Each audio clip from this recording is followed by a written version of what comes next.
Screen ಕಾಣಿಸ್ತಾ ಇದೆಯಾ? ಹೌದು ಪ್ರಭುಜಿ. ಎಷ್ಟನೇ ಶ್ಲೋಕ ಆಗಿತ್ತು ಲಾಸ್ಟ್ ಟೈಮ್? ಹಿಂದಿನ ವಾರ ಯಾವ ಶ್ಲೋಕ ಮುಗಿಸಿದ್ವಿ? 6ನೇ ಆಗಿತ್ತಲ್ಲ. ಆರಾಗಿತ್ತ? 7ನೇ ಆಯ್ತಾ?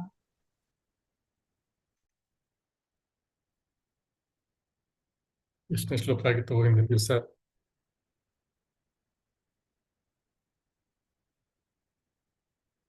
ಯಾರಿಗೂ ನೆನಪಿಲ್ವಾ?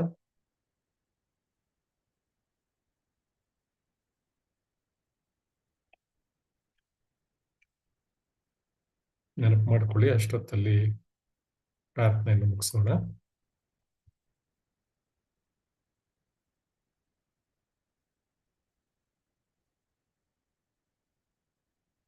ಓಂ ನಮೋ ಭಗವತೆ ವಾಸುದೇವಾಯ.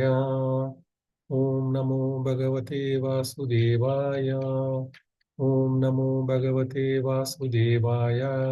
ಓಂ ಅಜ್ಞಾನತಿಮಿರಾಂಧಸ್ಯ ಜ್ಞಾನಾಂಜನಶಲಾಕಯ ಚಕ್ಷುರುನ್ಮಿಲಿತಂ ಯೇನ ತಸ್ಮೈ ಶ್ರೀ ಗುರವೇ ನಮಃ. ವಂದೇಹಂ ಶ್ರೀಗುರೋ ಶ್ರೀಯುತಪದಕಮಲಂ ಶ್ರೀಗುರುನ್ ವೈಷ್ಣವಾಂಶ ಶ್ರೀರೂಪಂ ಸಾಗರಜಾತಂ ಸಗಣರಘುನಾಥಾನ್ವಿತಂ ಸಜೀವಂ ಸಾದ್ವೈತಂ ಸಾವಧೂತಂ ಪರಿಜನಸಹಿತಂ ಶ್ರೀಕೃಷ್ಣಚೈತನ್ಯದೇವಂ ಶ್ರೀರಾಧಾಕೃಷ್ಣಪಾದಾನ್ ಸಗಣಲಲಿತಾ ಶ್ರೀವಿಶಾಖಾನ್ವಿತಾಂಶ. ಹೇ ಕೃಷ್ಣ ಕರುಣಾ ಸಿಂಧು ದೀನಬಂಧೋ ಜಗತ್ಪತೆ ಗೋಪೇಶ ಗೋಪಿಕಾ ಕಾಂತ ರಾಧಾಕಾಂತ ನಮೋಸ್ತುತೆ. ತಪ್ತ ಕಾಂಚನ ಗೌರಾಂಗೀ ರಾಧೆ ವೃಂದಾವನೇಶ್ವರಿ ವೃಷಭಾನುಸುತೆ ದೇವಿ ಪ್ರಣಮಾಮಿ ಹರಿಪ್ರಿಯೆ. ವಾಂಛಾಕಲ್ಪತರುಭ್ಯಶ್ಚ ಕೃಪಾ ಸಿಂಧುಭ್ಯ ಏವ ಚ ಪತಿತಾನಾಂ ಪಾವನೇಭ್ಯೋ ವೈಷ್ಣವೇಭ್ಯೋ ನಮೋ ನಮಃ. ನಮೋ ವಿಷ್ಣುಪಾದಾಯ ಕೃಷ್ಣಪೃಷ್ಠಾಯ ಭೂತಲೆ ಶ್ರೀಮತೆ ಭಕ್ತಿ ವೇದಾಂತ ಸ್ವಾಮಿನಿತಿ ನಾಮಿನೆ. ನಮಸ್ತೆ ಸರಸ್ವತಿ ದೇವೆ ಗೌರವಾಣಿ ಪ್ರಚಾರಿಣೆ ನಿರ್ವಿಶೇಷ ಶೂನ್ಯವಾದಿ ಪಾಶ್ಚಾತ್ಯ ದೇಶತಾರಿಣೆ. ಜಯ ಶ್ರೀ ಕೃಷ್ಣ ಚೈತನ್ಯ ಪ್ರಭು ನಿತ್ಯಾನಂದ ಶ್ರೀ ಅದ್ವೈತ ಗದಾಧರ ಶ್ರೀವಾಸಾದಿ ಗೌರ ಭಕ್ತ ವೃಂದ. ಹರೇ ಕೃಷ್ಣ ಕೃಷ್ಣ ಕೃಷ್ಣ ಹರೇ ಹರೇ. ಹರೇ ರಾಮ ರಾಮ ರಾಮ ಹರೇ ಹರೇ. ಹರೇ ಕೃಷ್ಣ. ಎಲ್ಲರಿಗೂ ಧನ್ಯವಾದಗಳು ಇಂದಿನ ಚರ್ಚೆ ಬಂದಿದ್ದಕ್ಕಾಗಿ. ನೆನಪಿಗೆ ಬಂತ ಯಾವ ಶ್ಲೋಕ ಮಾಡಿದ್ವಿ ಹಿಂದಿನ ವಾರ ಅಂತ? ಇದು 8, 9 ಆಗಿದೆ ಪ್ರಭುಜಿ. 8, 9 ಆಗಿದೆಯಾ? ಓಕೆ, ನೆನಪಿಗೆ ಬಂತ ಹಾಗಾದ್ರೆ.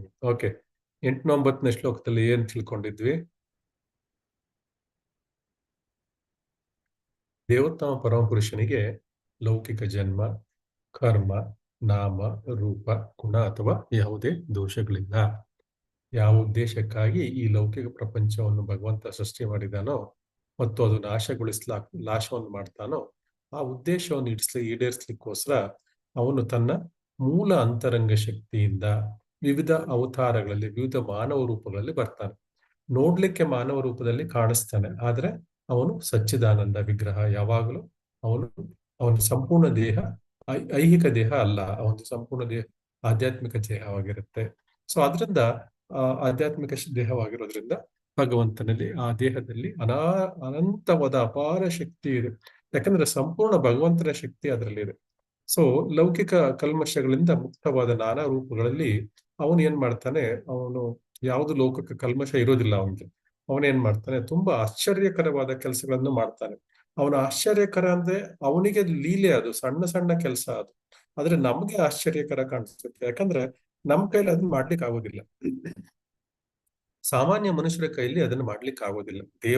ಸಾಮಾನ್ಯ ಮನುಷ್ಯರು ಹೋಗ್ಲಿ, ದೇವತೆಗಳಾಗ್ಲಿ, ಅಸುರರಾಗ್ಲಿ, ದೊಡ್ಡ ದೊಡ್ಡ ಅಸುರರಲ್ಲಿ ಯಾರ ಕೈಲೂ ಅಂತ ಕೆಲಸಗಳನ್ನು ಮಾಡ್ಲಿಕ್ಕೆ ಆಗಲ್ಲ.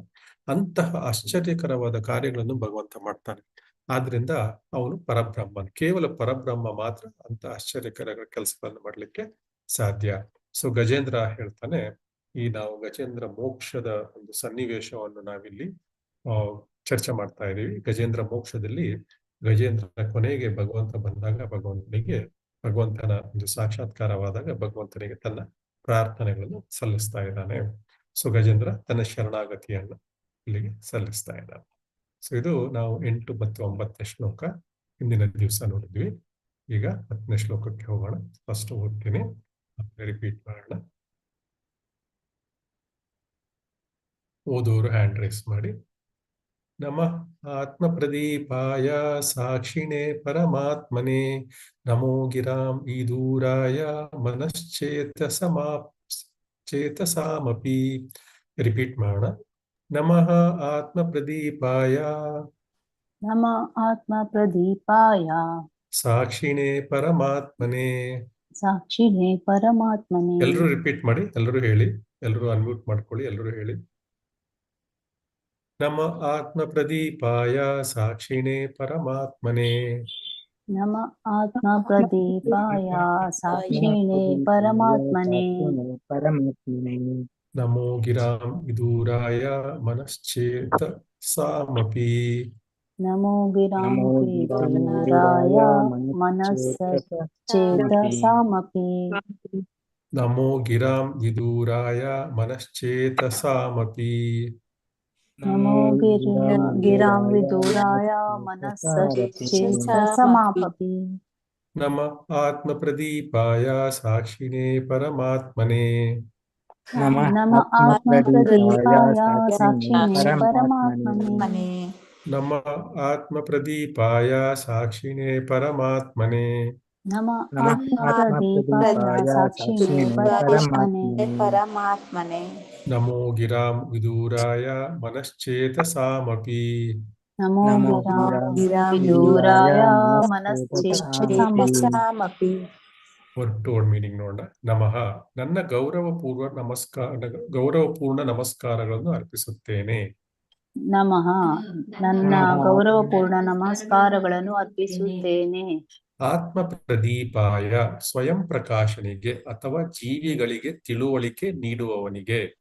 ಆತ್ಮ ಪ್ರದೀಪಾಯ, ಸ್ವಯಂ ಪ್ರಕಾಶನಿಗೆ ಅಥವಾ ಜೀವಿಗಳಿಗೆ ತಿಳುವಳಿಕೆ ನೀಡುವವನಿಗೆ. ಸಾಕ್ಷಿಣೆ, ಪ್ರತಿಯೊಬ್ಬರ ಹೃದಯದಲ್ಲಿ ಸಾಕ್ಷಿಯಂತೆ ನೆಲೆಸಿರುವವನಿಗೆ. ಸಾಕ್ಷಿಣೆ, ಪ್ರತಿಯೊಬ್ಬರ ಹೃದಯದಲ್ಲಿ ಸಾಕ್ಷಿಯಂತೆ ನೆಲೆಸಿರುವವನಿಗೆ. ಪರಮಾತ್ಮನೆ, ಪರಮಾತ್ಮನಿಗೆ. ಪರಮಾತ್ಮನಿಗೆ. ನಮಃ, ನನ್ನ ಗೌರವಪೂರ್ವಕ ಪ್ರಣಾಮಗಳು. ನಮಃ, ನನ್ನ ಗೌರವಪೂರ್ಣ ಪ್ರಣಾಮಗಳು. ಗಿರಾಂ, ಮಾತುಗಳಿಂದ. ಗಿರಾಂ, ಮಾತುಗಳಿಂದ. ವಿದೂರಾಯ, ತಲುಪಲು ಅಸಾಧ್ಯನಾದವನಿಗೆ. ವಿದೂರಾಯ, ತಲುಪಲು ಅಸಾಧ್ಯನಾದವನಿಗೆ. ಮನಸಃ, ಮನಸ್ಸಿನಿಂದ. ಮನಸಃ, ಮನಸ್ಸಿನಿಂದ. ಚೇತಸಾಂ, ಅಥವಾ ಪ್ರಜ್ಞೆಯಿಂದ. ಚೇತಸಾಂ, ಅಥವಾ ಪ್ರಜ್ಞೆಯಿಂದ. ಅಪಿ, ಕೂಡ. ಅಪಿ, ಕೂಡ. ಅನುವಾದ ಮತ್ತು ಭಾವಾರ್ಥ ಶ್ರೀಲ ಪ್ರಭುಪಾದರಿಂದ, ಶ್ರೀಲ ಎಸಿ ಅಭಯಚರಣಾರವಿಂದ ಭಕ್ತಿ ವೇದಾಂತ ಸ್ವಾಮಿ ಶ್ರೀಲ ಪ್ರಭುಪಾದರಿಂದ, ಶ್ರೀಲ ಪ್ರಭುಪಾದರಿಗೆ ಜಯವಾಗಲಿ. ಆತ್ಮವನ್ನು ಬೆಳಗಿಸುವ ಪ್ರತಿಯೊಬ್ಬರ ಹೃದಯದಲ್ಲೂ ಸಾಕ್ಷಿ ರೂಪದಲ್ಲಿರುವ ಪರಮಾತ್ಮನು ವ್ಯಕ್ತಿಗತ ಆತ್ಮನಿಗೆ ಜ್ಞಾನೋದಯವನ್ನು ಉಂಟು ಮಾಡುತ್ತಾನೆ. ಮನೋವಾಕ್ಪ್ರಜ್ಞೆಗಳ ಕಾರ್ಯಗಳಿಂದ ಅವನನ್ನು ನಿಲುಕಲಾಗುವುದಿಲ್ಲ. ಅಂತಹ ದೇವೋತ್ತಮ ಪರಮಪುರುಷನಿಗೆ ನನ್ನ ಗೌರವಪೂರ್ವಕ ನಮಸ್ಕಾರಗಳನ್ನು ಅರ್ಪಿಸುತ್ತೇನೆ. ರಿಪೀಟ್ ಮಾಡ. ಆತ್ಮವನ್ನು ಬೆಳಗಿಸುವ ಪ್ರತಿಯೊಬ್ಬರ ಹೃದಯದಲ್ಲೂ. ಆತ್ಮವನ್ನು ಬೆಳಗಿಸುವ ಪ್ರತಿಯೊಬ್ಬರ ಹೃದಯದಲ್ಲೂ. ಸಾಕ್ಷ್ಯ ರೂಪದಲ್ಲಿರುವ ಪರಮಾತ್ಮನು. ಸಾಕ್ಷಿ ರೂಪದಲ್ಲಿರುವ ಪರಮಾತ್ಮನು. ವ್ಯಕ್ತಿಗತ ಆತ್ಮನಿಗೆ. ಜ್ಞಾನೋದಯವನ್ನು ಉಂಟು ಮಾಡುತ್ತಾನೆ. ಉಂಟು ಮಾಡುತ್ತಾನೆ. ಮನೋವಾಕ್ ಪ್ರಜ್ಞೆಗಳ ಕಾರ್ಯಗಳಿಂದ. ಅವನನ್ನು ನಿಲುಕಲಾಗುವುದಿಲ್ಲ. ಅಂತಹ ದೇವೋತ್ತಮ ಪರಮಪುರುಷನಿಗೆ. ನನ್ನ ಗೌರವಪೂರ್ವಕ ನಮಸ್ಕಾರಗಳನ್ನು ಅರ್ಪಿಸುತ್ತೇನೆ.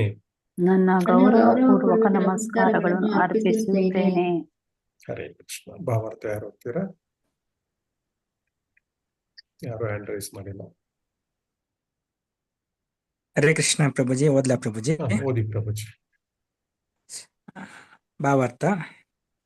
ದೇವೋತ್ತಮ ಪರಮಪುರುಷನಾದ ಕೃಷ್ಣನನ್ನು ವ್ಯಕ್ತಿಗತ ಆತ್ಮನು ಮಾನಸಿಕ, ದೈಹಿಕ ಅಥವಾ ಬೌದ್ಧಿಕ ಕ್ರಿಯೆಗಳಿಂದ ಅರ್ಥ ಮಾಡಿಕೊಳ್ಳಲಾಗುವುದಿಲ್ಲ.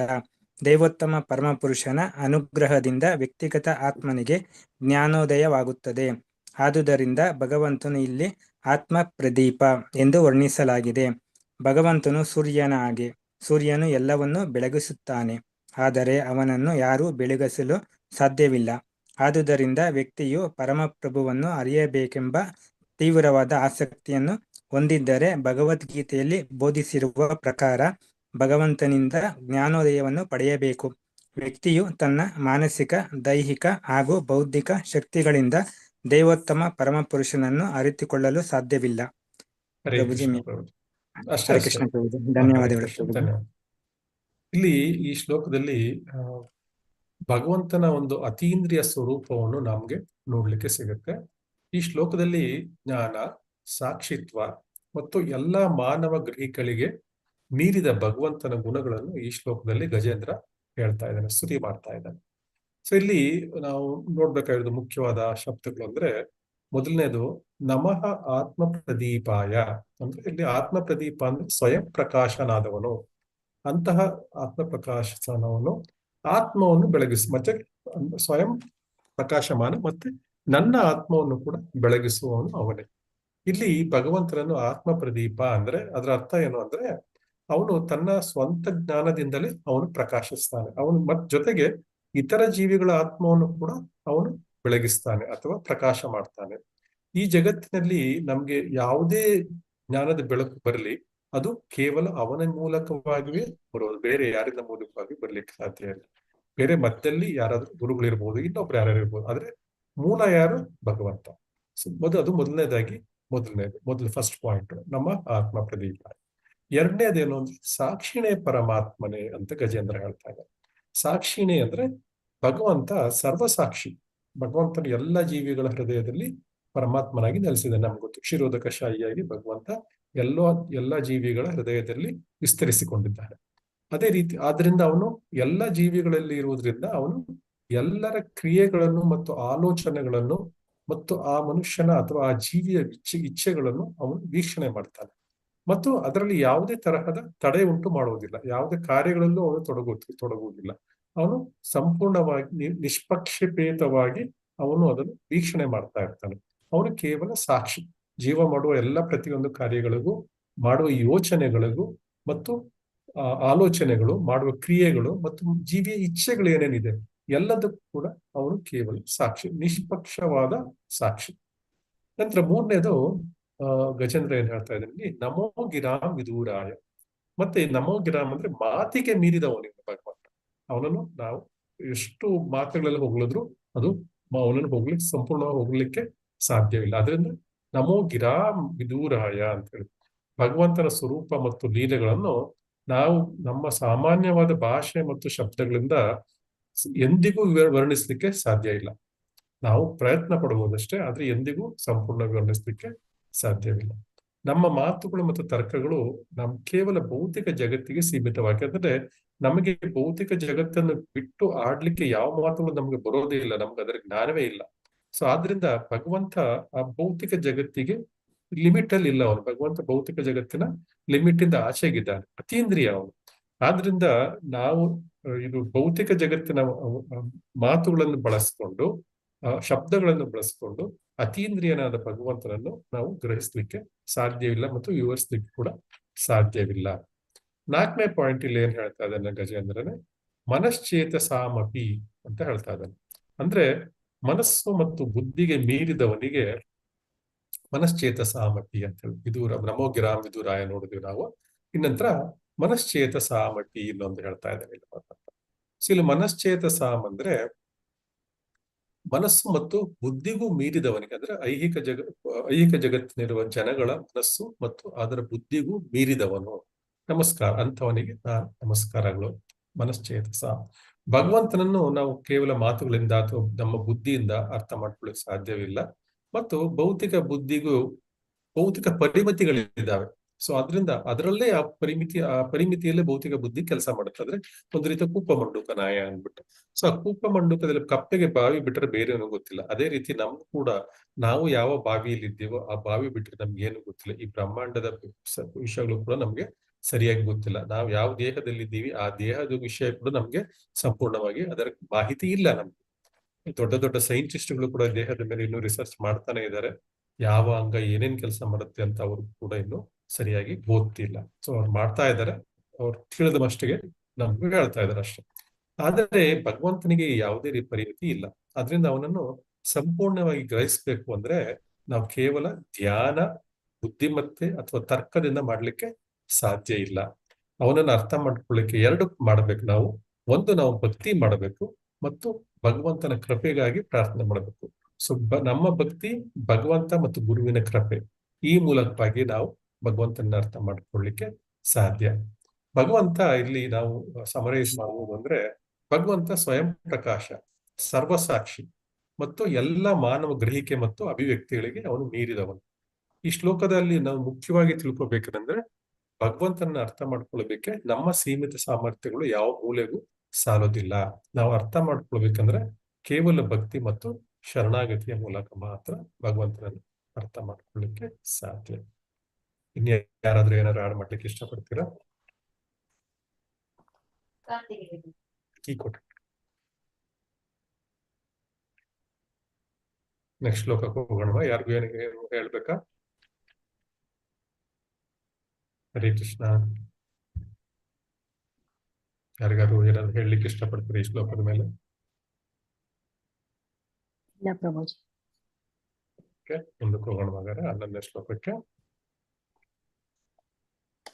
ಶ್ಲೋಕ 11. ಸತ್ವೇನ ಪ್ರತಿಲಭ್ಯಾಯ ನಿಷ್ಕರ್ಮೇಣ ವಿಪಶ್ಚಿತ ನಮಃ ಕೈವಲ್ಯನಾಥಾಯ ನಿರ್ವಾಣ ಸುಖ ಸಂವಿದೆ. ರಿಪೀಟ್ ಮಾಡೋಣ. ಸತ್ವೇನ ಪ್ರತಿಲಭ್ಯಾಯ ಸತ್ವೇನ ಪ್ರತಿಲಭ್ಯಾಯ ನೈಷ್ಕರ್ಮೇಣ ವಿಪಶ್ಚಿತ. ನೈಷ್ಕರ್ಮೇಣ ವಿಪಶ್ಚಿತ. ಸತ್ವೇನ ಪ್ರತಿಲಭ್ಯಾಯ ನೈಷ್ಕರ್ಮೇಣ ವಿಪಶ್ಚಿತ. ಸತ್ವೇನ ಪ್ರತಿಲಭ್ಯಾಯ ನೈಷ್ಕರ್ಮೇಣ ವಿಪಶ್ಚಿತ. ಸತ್ವೇನ ಪ್ರತಿಲಭ್ಯಾಯ ನೈಷ್ಕರ್ಮೇಣ ವಿಪಶ್ಚಿತ. ಸತ್ವೇನ ಪ್ರತಿಲಭ್ಯಾಯ ನೈಷ್ಕರ್ಮೇಣ ವಿಪಶ್ಚಿತ. ನಮಃ ಕೈವಲ್ಯನಾಥಾಯ ನಮಃ ಕೈವಲ್ಯನಾಥಾಯ ನಿರ್ವಾಣ ಸುಖ ಸಂವಿದೆ. ನಿರ್ವಾಣ ಸುಖ ಸಂವಿದೆ. ನಮಃ ಕೈವಲ್ಯನಾಥಾಯ ನಿರ್ವಾಣ ಸುಖ ಸಂವಿದೆ. ನಮಃ ಕೈವಲ್ಯನಾಥಾಯ ನಿರ್ವಾಣ ಸುಖ ಸಂವಿದೆ. ಸತ್ವೇನ ಪ್ರತಿಲಭ್ಯಾಯ ನೈಷ್ಕರ್ಮೇಣ ವಿಪಶ್ಚಿತ. ಸತ್ವೇನ ಪ್ರತಿಲಭ್ಯಾಯ ನೈಷ್ಕರ್ಮೇಣ ವಿಪಶ್ಚಿತ. ನಮಃ ಕೈವಲ್ಯನಾಥಾಯ ನಿರ್ವಾಣ ಸುಖ ಸಂವಿದೆ. ನಮಃ ಕೈವಲ್ಯನಾಥಾಯ ನಿರ್ವಾಣ ಸುಖ ಸಂವಿದೆ. ವರ್ಡ್ ಟು ವರ್ಡ್ ಮೀಟಿಂಗ್ ನೋಡೋಣ. ಸತ್ವೇನ ಶುದ್ಧ ಭಕ್ತಿ ಸೇವೆಯಿಂದ. ಸತ್ವೇನ ಶುದ್ಧ ಭಕ್ತಿ ಸೇವೆಯಿಂದ. ಪ್ರತಿಲಭ್ಯಯ ಅಂತಹ ಭಕ್ತಿ ಸೇವೆಯಿಂದ ಪಡೆಯಲಾಗುವ ದೇವೋತ್ತಮ ಪರಮಪುರುಷನಿಗೆ. ಪ್ರತಿಲಭ್ಯಾಯ ಅಂತಹ ಭಕ್ತಿ ಸೇವೆಯಿಂದ ಪಡೆಯಲಾಗುವ ದೇವೋತ್ತಮ ಪರಮಪುರುಷನಿಗೆ. ನೈಷ್ಕರ್ಮೇಣ ದಿವ್ಯ ಕಾರ್ಯಗಳಿಂದ. ನೈಷ್ಕರ್ಮಣ ದಿವ್ಯ ಕಾರ್ಯಗಳಿಂದ. ವಿಪಶ್ಚಿತ ಸಾಕಷ್ಟು ವಿದ್ವಾಂಸರಾದ ವ್ಯಕ್ತಿಗಳಿಂದ. ಸಾಕಷ್ಟು ವಿದ್ವಾಂಸರಾದ ವ್ಯಕ್ತಿಗಳಿಂದ. ನನ್ನ ಗೌರವಪೂರ್ಣ ಪ್ರಣಾಮಗಳನ್ನು ಅರ್ಪಿಸುತ್ತೇನೆ. ನನ್ನ ಗೌರವಪೂರ್ಣ ಪ್ರಣಾಮಗಳನ್ನು ಅರ್ಪಿಸುತ್ತೇನೆ. ಕೈವಲ್ಯನಾಥಾಯ ದಿವ್ಯ ಪ್ರಪಂಚದ ಒಡೆಯನಿಗೆ. ಕೈವಲ್ಯನಾಥಾಯ ದಿವ್ಯ ಪ್ರಪಂಚದ ಒಡೆಯನಿಗೆ. ನಿರ್ವಾಣ ಭೌತಿಕ ಚಟುವಟಿಕೆಗಳಿಂದ ಪೂರ್ಣ ಮುಕ್ತನಾದವನಿಗೆ. ನಿರ್ವಾಣ ಭೌತಿಕ ಚಟುವಟಿಕೆಗಳಿಂದ ಪೂರ್ಣ ಮುಕ್ತನಾದವನಿಗೆ. ಸುಖ ಸಂವಿದೆ ಸುಖದಾತನಿಗೆ. ಸುಖ ಸಂವಿದೆ ಸುಖದಾತನಿಗೆ. ಅನುವಾದ ಮತ್ತು ಭಾವಾರ್ಥ. ಭಯಪಡ್ತೀವಿ. ಶ್ರೀಲ ಪ್ರಭುಪಾದ ಎ ಸಿ ಭಕ್ತಿ ವೇದಾಂತ ಸ್ವಾಮಿ ಶ್ರೀಲ ಪ್ರಭುಪಾದರಿಂದ ಶ್ರೀಲ ಪ್ರಭುಪಾದರಿಗೆ ಜಯವಾಗಲಿ. ಅನುವಾದ. ಭಕ್ತಿ ಯೋಗದ ದಿವ್ಯ ನೆಲೆಯಲ್ಲಿ ನಿರತರಾದ ಶುದ್ಧ ಭಕ್ತರಿಗೆ ದೇವೋತ್ತಮ ಪರಮಪುರುಷನು ಸಾಕ್ಷಾತ್ಕಾರವಾಗುತ್ತಾನೆ. ಅವನು ಕಲ್ಮಶರಹಿತವಾದ ಸುಖವನ್ನು ಅನುಗ್ರಹಿಸುತ್ತಾನೆ. ಅವನು ದಿವ್ಯ ಜಗತ್ತಿನ ಸ್ವಾಮಿಯಾಗಿದ್ದಾನೆ. ಆದುದರಿಂದ ನಾನು ಅವನಿಗೆ ನನ್ನ ಗೌರವವನ್ನು ಸಲ್ಲಿಸುತ್ತೇನೆ. ಈಗ ರಿಪೀಟ್ ಮಾಡೋಣ. ಭಕ್ತಿ ಯೋಗದ ದಿವ್ಯ ನೆಲೆಯಲ್ಲಿ ನಿರತರಾದ ಭಕ್ತಿ ಯೋಗದ ದಿವ್ಯ ನೆಲೆಯಲ್ಲಿ ನಿರತರಾದ ಶುದ್ಧ ಭಕ್ತರಿಗೆ ದೇವೋತ್ತಮ ಪರಮಪುರುಷನು ಸಾಕ್ಷಾತ್ಕಾರವಾಗುತ್ತಾನೆ. ಶುದ್ಧ ಭಕ್ತರಿಗೆ ಶುದ್ಧ ಭಕ್ತರಿಗೆ ದೇವೋತ್ತಮ ಪರಮಪುರುಷನು ಸಾಕ್ಷಾತ್ಕಾರವಾಗುತ್ತಾನೆ. ಅವನು ಕಲ್ಮಶರಹಿತವಾದ ಸುಖವನ್ನು ಅನುಗ್ರಹಿಸುತ್ತಾನೆ. ಅವನು ಕಲ್ಮಶರಹಿತವಾದ ಸುಖವನ್ನು ಅನುಗ್ರಹಿಸುತ್ತಾನೆ. ಅವನು ದಿವ್ಯ ಜಗತ್ತಿನ ಸ್ವಾಮಿಯಾಗಿದ್ದಾನೆ. ಅವನು ದಿವ್ಯ ಜಗತ್ತಿನ ಸ್ವಾಮಿಯಾಗಿದ್ದಾನೆ. ಆದುದರಿಂದ ನಾನು ಅವನಿಗೆ ನನ್ನ ಗೌರವವನ್ನು ಸಲ್ಲಿಸುತ್ತೇನೆ. ಆದುದರಿಂದ ನಾನು ಅವನಿಗೆ ನನ್ನ ಗೌರವವನ್ನು ಸಲ್ಲಿಸುತ್ತೇನೆ. ಯಾರು ಓದ್ತೀರಾ ಭಾವಾರ್ಥ? ಗುರುಜಿ ಓದಿ. ಭಾವಾರ್ಥ. ಶ್ರೀಲ ಪ್ರಭುಪಾದರೆ ಭಗವದ್ಗೀತೆಯಲ್ಲಿ ಹೇಳಿರುವಂತೆ ದೇವೋತ್ತಮ ಪರಮಪುರುಷನನ್ನು ಕೇವಲ ಭಕ್ತಿ ಸೇವೆಯಿಂದ ಮಾತ್ರ ಅರ್ಥ ಮಾಡಿಕೊಳ್ಳಬಹುದು. ಭಕ್ತ್ಯಾ ಮಾಂ ಅಭಿಜಾನಾತಿ ಯಾವಾನ್ ಯಶ್ಚಾಸ್ಮಿ ತತ್ವತಃ. ದೇವೋತ್ತಮ ಪರಮಪುರುಷನನ್ನು ಸತ್ಯದಲ್ಲಿ ಅರಿಯಬೇಕಾದರೆ ಭಕ್ತಿ ಸೇವೆ ಮಾರ್ಗವನ್ನು ಅನುಸರಿಸಬೇಕು. ಇದನ್ನು ಸತ್ವ ಅಥವಾ ಶುದ್ಧ ಸತ್ವ ಎಂದು ಕರೆಯುತ್ತಾರೆ. ಲೌಕಿಕ ಪ್ರಪಂಚದಲ್ಲಿ ಶುದ್ಧ ಬ್ರಾಹ್ಮಣನ ಲಕ್ಷಣವಾದ ಸಾತ್ವಿಕ ಕ್ರಿಯೆಗಳನ್ನು ಶ್ಲಾಘಿಸಲಾಗುತ್ತದೆ. ಆದರೆ ಭಕ್ತಿ ಸೇವೆಯ ಕ್ರಿಯೆಗಳು ಶುದ್ಧ ಸತ್ವವಾಗಿವೆ, ಅಂದರೆ ಅವು ದಿವ್ಯ ವೇದಿಕೆಯಲ್ಲಿರುತ್ತವೆ. ಕೇವಲ ಭಕ್ತಿ ಸೇವೆಯಿಂದ ಮಾತ್ರ ಪರಮ ಪ್ರಭುವನ್ನು ಅರಿತುಕೊಳ್ಳಲು ಸಾಧ್ಯ. ಭಕ್ತಿ ಸೇವೆಯನ್ನು ನೈಷ್ಕರ್ಮ್ಯ ಎಂದು ಕರೆಯುತ್ತಾರೆ. ಕೇವಲ ಲೌಕಿಕ ಕ್ರಿಯೆಗಳನ್ನು ನಿರಾಕರಿಸುವುದಷ್ಟೇ ಸಾಲದು. ನೈಷ್ಕರ್ಮ್ಯಂ ಅಪಿ ಅಚ್ಯುತ ಭಾವವರ್ಜಿತಂ. ವ್ಯಕ್ತಿಯು ಕೃಷ್ಣ ಪ್ರಜ್ಞೆಗೆ ಅನುಸಾರವಾಗಿ ಕಾರ್ಯನಿರತನಾಗದಿದ್ದರೆ ಲೌಕಿಕ ಕ್ರಿಯೆಗಳನ್ನು ವರ್ಜಿಸುವುದು ಸಾಧ್ಯವಾಗಲಾರದು. ಲೌಕಿಕ ಕ್ರಿಯೆಯಿಂದ ಬಿಡುಗಡೆಯಾದ ನೈಷ್ಕರ್ಮ್ಯವನ್ನು ಸಾಧಿಸುವ ಆಸೆಯಿಂದ ಅನೇಕ ಉನ್ನತ ಸನ್ಯಾಸಿಗಳು ತಮ್ಮ ಕಾರ್ಯಗಳನ್ನು ನಿಲ್ಲಿಸಿದರು.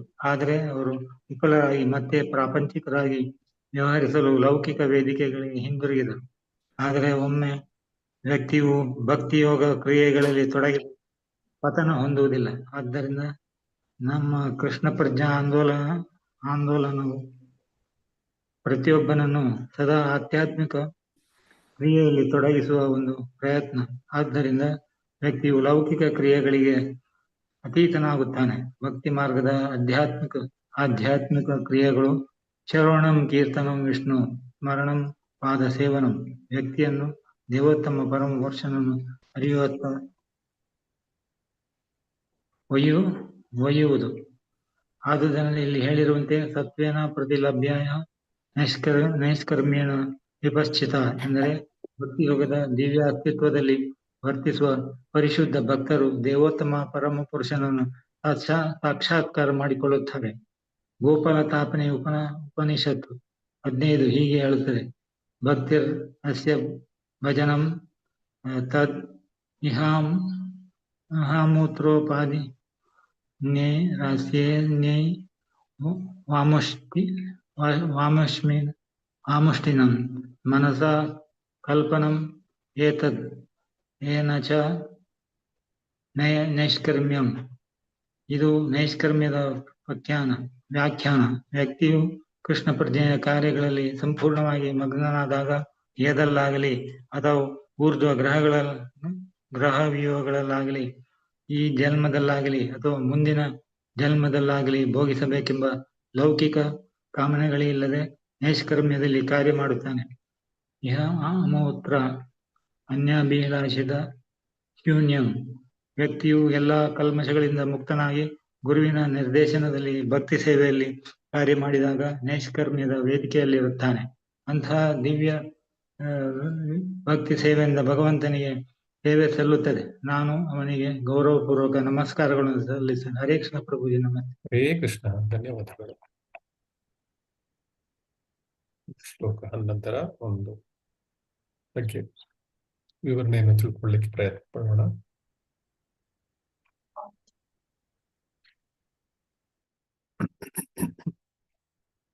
ಶ್ಲೋಕ 11 ಇದು ಭಗವಂತನನ್ನು ನಿಷ್ಕಾಮ ಕರ್ಮ ಮತ್ತು ಪರಮಜ್ಞಾನದ ಮೂಲಕ ಮಾತ್ರ ಸಾಧಿಸಬಹುದಾದ ಮುಕ್ತಿಯ ಸ್ವರೂಪವನ್ನು ಈ ಶ್ಲೋಕದಲ್ಲಿ ನಮಗೆ ನೋಡ್ಲಿಕ್ಕೆ ಸಿಗುತ್ತೆ. ಈ ಶ್ಲೋಕದಲ್ಲಿ ಗಜೇಂದ್ರ ಭಗವಂತನನ್ನು ಹೇಗೆ ನಾವು ಪಡ್ಕೋಬಹುದು, ಭಗವಂತ ಲಭ್ಯವಾಗುವ ವಿಧಾನ, ಭಗವಂತನ ಸ್ಥಾನ ಏನು, ಮತ್ತು ಭಗವಂತನ ಸ್ವರೂಪ ಏನು, ಮತ್ತು ಭಗವಂತನನ್ನು ತಲುಪುವ ಮಾರ್ಗ ಏನು ಎನ್ನುವುದರ ಬಗ್ಗೆ ಇಲ್ಲಿ ಅವನು ಪ್ರಾರ್ಥನೆಯನ್ನು ಸಲ್ಲಿಸಿದ್ದಾನೆ.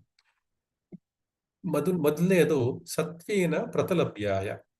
ಭಗವಂತನು ಕೇವಲ ಸತ್ವಗುಣದಲ್ಲಿ, ಅಂದ್ರೆ ಗುಣಗಳಲ್ಲಿ ಪೈಕಿ ಉತ್ತಮವಾದ 3 ಗುಣಗಳಿದೆ ನಮಗೆ, ಸತ್ವ ರಜಸ್ ತಮಸ್ ಗುಣ. ಈ ಸತ್ವಗುಣದಲ್ಲಿ ಉತ್ತಮವಾದ ಈ 3 ಗುಣಗಳಲ್ಲಿ ಉತ್ತಮವಾದದ್ದೇನು? ಭಗವಂತನ ಅರ್ಥಕೊಳ್ಳಿಕ್ಕೆ ಸತ್ವಗುಣ.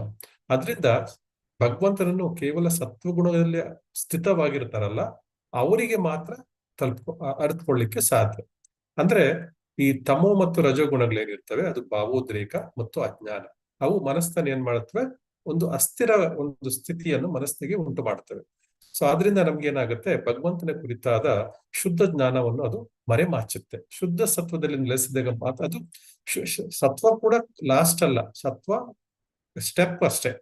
ಅದು ಸತ್ವದ ಸ್ಟೆಪ್ ಬಂದ್ಮೇಲೆ ನಾವು ಶುದ್ಧ ಸತ್ವದ ಕಡೆಗೆ ನಾವು ನಮ್ಮ ಪ್ರಯಾಣವನ್ನು ಬೆಳೆಸ್ಬೇಕು. ಶುದ್ಧ ಸತ್ವದಲ್ಲಿ ನಾವು ಮೂವ್ ಮಾಡಿದಾಗ ಮಾತ್ರ ಮನಸ್ಸು ಶಾಂತವಾಗುತ್ತೆ. ಕೇವಲ ನಾವು ಸತ್ವದಲ್ಲಿದ್ರೂ ಕೂಡ ಮನಸ್ಸು ಶಾಂತವಾಗೋದಿಲ್ಲ. ಆದ್ರೆ ರಜಸ್ ಮತ್ತು ತಮೋ ಗುಣಗಳ ಕಂಪೇರ್ ಮಾಡಿದ್ರೆ ತುಂಬಾನೇ ಒಳ್ಳೆಯದು ಸತ್ವಗುಣ. ಸತ್ವಗುಣದಲ್ಲಿ ಇದ್ರೆ ಮಾತ್ರ ಭಗವಂತನನ್ನ ಅರ್ಥ ಮಾಡ್ಕೊಳ್ಳಿಕ್ಕೆ ಪ್ರಯತ್ನ ಮಾಡ್ಲಿಕ್ಕೆ ಸಾಧ್ಯ. ಸೊ ಮತ್ತೆ ಭಗವಂತ ಯಾವಾಗ ಅರ್ಥ ಆಗ್ಲಿಕ್ಕೆ ಶುರು ಮಾಡ್ತಾನೆ, ಯಾವಾಗ ನಾವು ಶುದ್ಧ ಸತ್ವಕ್ಕೆ ನೆಲೆಗೊಳ್ತೇವೆ ಆವಾಗ ಮಾತ್ರ ನಮ್ಗೆ ಭಗವಂತನನ್ನು, ಆವಾಗ ಮನಸ್ಸು ತುಂಬಾ ಶಾಂತವಾಗಿರುತ್ತೆ ಮತ್ತು ಭಗವಂತನನ್ನು ಗ್ರಹಿಸ್ಲಿಕ್ಕೆ ಸಾಧ್ಯ ಆಗುತ್ತೆ. ಇನ್ನೊಂದು ವಿಷಯ ಇಲ್ಲಿ ನೈಷ್ಕರ್ಮೇಣ ವಿಪಶ್ಚಿತ. ಭಗವಂತನನ್ನು ಕರ್ಮಫಲ, ನೈಷ್ಕರ್ಮ್ಯ ಅಂದ್ರೆ ಕರ್ಮ ಫಲಗಳ ಆಸಕ್ತಿ ಇಲ್ಲದೆ ಮಾಡುವ ಕಾರ್ಯಗಳು, ಅಥವಾ ನಿಷ್ಕಾಮ ಕರ್ಮ ಅಂತ ಹೇಳಿ ಭಗವದ್ಗೀತೆಯಲ್ಲಿ ಹೇಳಿದ್ದಾರೆ. ಸೊ ಅಂತಹ ನಿಷ್ಕಾಮ ಕರ್ಮದ ಕಾರ್ಯವನ್ನು ವಹಿಸುವ ವಿಪಶ್ಚಿತರಿಂದ, ಅಂದ್ರೆ ಯಾರ ತಿಳುವಳಿಕೆ ಇದೆಯೋ, ವಿಪಶ್ಚಿತ ಅಂದ್ರೆ ಯಾರಿಗೆ ತಿಳುವಳಿಕೆ ಇದೆಯೋ ಜ್ಞಾನಿಗಳು, ಅವ್ರಿಗೆ ಮಾತ್ರ ಅರ್ಥಕೊಳ್ಳಿಕ್ಕೆ ಸಾಧ್ಯ. ಇಲ್ಲಿ ಜ್ಞಾನ ಕೇವಲ ಬೌದ್ಧಿಕವಲ್ಲ, ಇಲ್ಲಿ ಜ್ಞಾನ ಅಂದ್ರೆ ಇದು ಆಧ್ಯಾತ್ಮಿಕ ಜ್ಞಾನದ ಬಗ್ಗೆ ಮಾತಾಡ್ತಾ ಇದ್ದಾರೆ. ಶುದ್ಧ ಆಧ್ಯಾತ್ಮಿಕ ಮಟ್ಟದ ಜ್ಞಾನವನ್ನು ಗಜೇಂದ್ರ ಹೇಳ್ತಾ ಇದ್ದಾರೆ.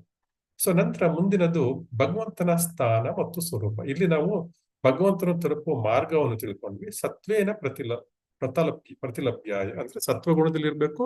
ನೈಷ್ಕರ್ಮೇಣ ಅಂದ್ರೆ ಯಾವುದೇ ಪ್ರತಿಫಲದ ಅಪೇಕ್ಷೆ ಇಲ್ಲದೆ ನಾವು ಕರ್ಮವನ್ನು ಮಾಡಬೇಕು. ನಂತರ ಇಲ್ಲಿ ಇನ್ನೊಂದು ಪಾಯಿಂಟ್ ಗಜೇಂದ್ರ ಹೇಳ್ತಾ ಇದ್ದಾನೆ, ಭಗವಂತನ ಬಗ್ಗೆ ಹೇಳ್ತಾ ಇದ್ದಾನೆ. ಭಗವಂತನ ಸ್ಥಾನ ಏನು, ಭಗವಂತನ ಸ್ವರೂಪ ಏನು ಎನ್ನುವುದ್ರ ಬಗ್ಗೆ ಇಲ್ಲಿ ಹೇಳ್ತಾ ಇದ್ದಾನೆ. ಇಲ್ಲಿ ಭಗವಂತನ ಸ್ಥಾನ ಏನು? ಕೈವಲ್ಯನಾಥಾಯ. ಭಗವಂತನು ಕೈವಲ್ಯ ಅಂದ್ರೆ ವಿಮೋಚನೆ ಅಥವಾ ಮುಕ್ತಿಯನ್ನು ಕೊಡುವ ಒಡೆಯ, ಅದು ಭಗವಂತನ ಸ್ಥಿತಿ. ಕೈವಲ್ಯ ಅಂದ್ರೆ ಆತ್ಮವು ಭೌತಿಕ ಸಂಯೋಗದಿಂದ ಸಂಪೂರ್ಣವಾಗಿ ಮುಕ್ತವಾಗುವ ಸ್ಥಿತಿ, ಅದನ್ನು ಕೈವಲ್ಯ ಅಂತಾರೆ. ಸೊ ಆ ಕೈವಲ್ಯವನ್ನು ಕೊಡುವವರು ಯಾರು? ಭಗವಂತ. ಕೈವಲ್ಯದ ನಾಥ ಯಾರು ಅಂದ್ರೆ ಒಡೆಯ ಯಾರು? ಅವನು ಭಗವಂತ.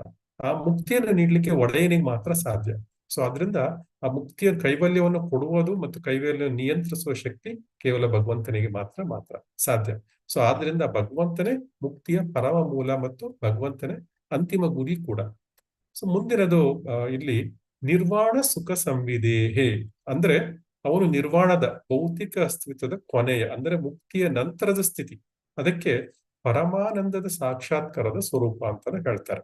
ಇಲ್ಲಿ ಕೇವಲ ನಿರ್ವಾಣ ಕೇವಲ ಶೂನ್ಯ ಅಲ್ಲ, ಬದಲಿಗೆ ಭಗವಂತನೊಂದಿಗೆ ಶಾಶ್ವತವಾದ ಪ್ರೀತಿಯ ಸಂಬಂಧವನ್ನು ಸ್ಥಾಪಿಸಿ ಅದರಿಂದ ನಾವು ಶುದ್ಧ ಆನಂದ ಮತ್ತು ಜ್ಞಾನವನ್ನು ಅನುಭವಿಸುವುದು. ಸೊ ಅದನ್ನು ಭಗವಂತ ಸ್ವತಃ ಆ ಆನಂದದ ಸಂಪೂರ್ಣ ಜ್ಞಾನವಾಗಿರುವುದರಿಂದ ಅವನಿಂದ ಮಾತ್ರ ನಮ್ಗೆ ಆ ಜ್ಞಾನ ಸಿಗ್ಲಿಕ್ಕೆ ಸಾಧ್ಯ. ಅದರಿಂದ ಗಜೇಂದ್ರ ಹೇಳ್ತಾ ಇದ್ದಾನೆ, ಅಂತಹ ಆನಂದದ ಅನುಭವ ಸಂಪೂರ್ಣದ ಜ್ಞಾನವಾಗಿರುವ ಯಾರಿದ್ದಾರೆ ಭಗವಂತನಿಗೆ, ಅವನಿಗೆ ನಾನು ನಮಸ್ಕಾರಗಳನ್ನು ಸಲ್ಲಿಸ್ತೇನೆ ಅಂತ ಈ ಶ್ಲೋಕದಲ್ಲಿ ಗಜೇಂದ್ರ ಒಂದು ಪ್ರಾರ್ಥನೆಯನ್ನು ಮಾಡಿದ್ದಾನೆ. ಇಲ್ಲಿ ಶ್ರೀಲ ಪ್ರಭುಪಾದರ ನಾವು ರಿಪೋರ್ಟ್ ನೋಡೋದಾದ್ರೆ ಇಲ್ಲಿ ಶ್ರೀಲ ಪ್ರಭುಪಾದರು ಭಕ್ತಿ ಯೋಗದ ಶ್ರೇಷ್ಠತೆ ಮತ್ತು ನೈಷ್ಕರ್ಮ್ಯದ ನಿಜವಾದ ಅರ್ಥ, ಶುದ್ಧ ಸತ್ವದ ಮಹತ್ವವನ್ನು ಶ್ರೀಲ ಪ್ರಭುಪಾದರು ವಿವರಣೆ ಕೊಡ್ತಾರೆ. ಸೊ ಮೊದಲನೇದಾಗಿ ನಾವು ಏನ್ ತಿಳ್ಕೊಬೇಕಂದ್ರೆ ಭಕ್ತಿಯಿಂದ ಮಾತ್ರ ಭಗವಂತನ ಅರಿಯೋದು ಮೊದಲನೇ ಪಾಯಿಂಟ್ ಶ್ರೀಲ ಪ್ರಭುಪಾದರು ಹೇಳ್ತಾ ಇರೋದು. ಇದು ತಾತ್ವಿಕ ಆಧಾರ, ಅದಕ್ಕೆ ಆಧಾರಗಳು ಕೂಡ ಕೊಡ್ತಾರೆ. ಭಗವದ್ಗೀತೆಯ ಪ್ರಕಾರ ಭಗವಂತ ಹೇಳ್ತಾನೆ, ಭಕ್ತ್ಯಾಮಾಪಭಿಜಾನಾತಿ ಯಾವನ್ ಯಶ್ಚಾಸ್ಮಿ ತತ್ವತಃ. ಭಗವಂತನ ಸ್ವರೂಪ ತಿಳ್ಕೊಳ್ಬೇಕು ಅಂದ್ರೆ ಕೇವಲ ಭಕ್ತರಿಗೆ ಮಾತ್ರ ಸಾಧ್ಯ. ಅದರಿಂದ ನಾವು ಭಕ್ತಿ ಮಾಡಬೇಕು. ಇನ್ನೊಂದು ಪಾಯಿಂಟ್ ಪ್ರಭುಪಾದರು ಹೇಳ್ತಾ ಇದ್ರು, ಶುದ್ಧ ಸತ್ವ, ಅದು ಟ್ರಾನ್ಸ್ಡೆಂಟಲ್ ಗುಡ್ನೆಸ್. ಶುದ್ಧತೆ ಅಂದ್ರೆ ಸತ್ವಗುಣ ಅಂದ್ರೆ ಗುಡ್ನೆಸ್, ಮೋಡ್ ಆಫ್ ಗುಡ್ನೆಸ್. ಶುದ್ಧ ಸತ್ವ ಅಂದ್ರೆ ಟ್ರಾನ್ಸ್ಡೆಂಟಲ್ ಗುಡ್ನೆಸ್. ಅದು ಅಂದ್ರೆ ಅದು ಐಹಿಕ ಜಗತ್ತಿನದು ಅಲ್ಲ. ಅದು ಶುದ್ಧ ಸತ್ವಗುಣ ಐಹಿಕ ಜಗತ್ತಿನದು, ಶುದ್ಧ ಸತ್ವ ಆಧ್ಯಾತ್ಮಿಕ ಜಗತ್ತಿನದು. ಸೊ ಆ ಆಧ್ಯಾತ್ಮಿಕ ಜಗತ್ತಿನ ಶುದ್ಧ ಸತ್ವದ ನೆಲೆಗೆ ನಾವು ನಮ್ಮ ಅಸ್ತಿತ್ವವನ್ನು ಬೆಳೆಸ್ಕೊಳ್ಬೇಕು. ಸೊ ಈ ಭಕ್ತಿ ಸೇವೆ, ಈ ಕಾರ್ಯಗಳನ್ನು ಸತ್ವ ಅಥವಾ ಶುದ್ಧ ಸತ್ವ ಅಂತ ಕರೆಯಲಾಗುತ್ತೆ. ಭೌತಿಕ ಜಗತ್ತಿನಲ್ಲಿ ಕೇವಲ ಸತ್ವಗುಣ ಮಾತ್ರ ಸಾಧ್ಯ. ಸೊ ಅದು ಹೈಯೆಸ್ಟ್. ಸೊ ನಾವು ಅದು ತುಂಬಾ ಶ್ಲಾಘನೀಯ. ಯಾರು ಸತ್ವಗುಣದಲ್ಲಿ ಇರ್ತಾರೆ ಅವರು ಅಂತಹ ವ್ಯಕ್ತಿಗಳು ತುಂಬಾ ಶ್ಲಾಘನೀಯ. ಆದ್ರೆ ಪರಿಶುದ್ಧ ಭಕ್ತಿಯನ್ನು ನಾವು ಕೇವಲ ಸತ್ವಗುಣದಲ್ಲಿ ಇರೋದ್ರಿಂದ ಮಾಡ್ಲಿಕ್ಕೆ ಆಗಲಿಲ್ಲ.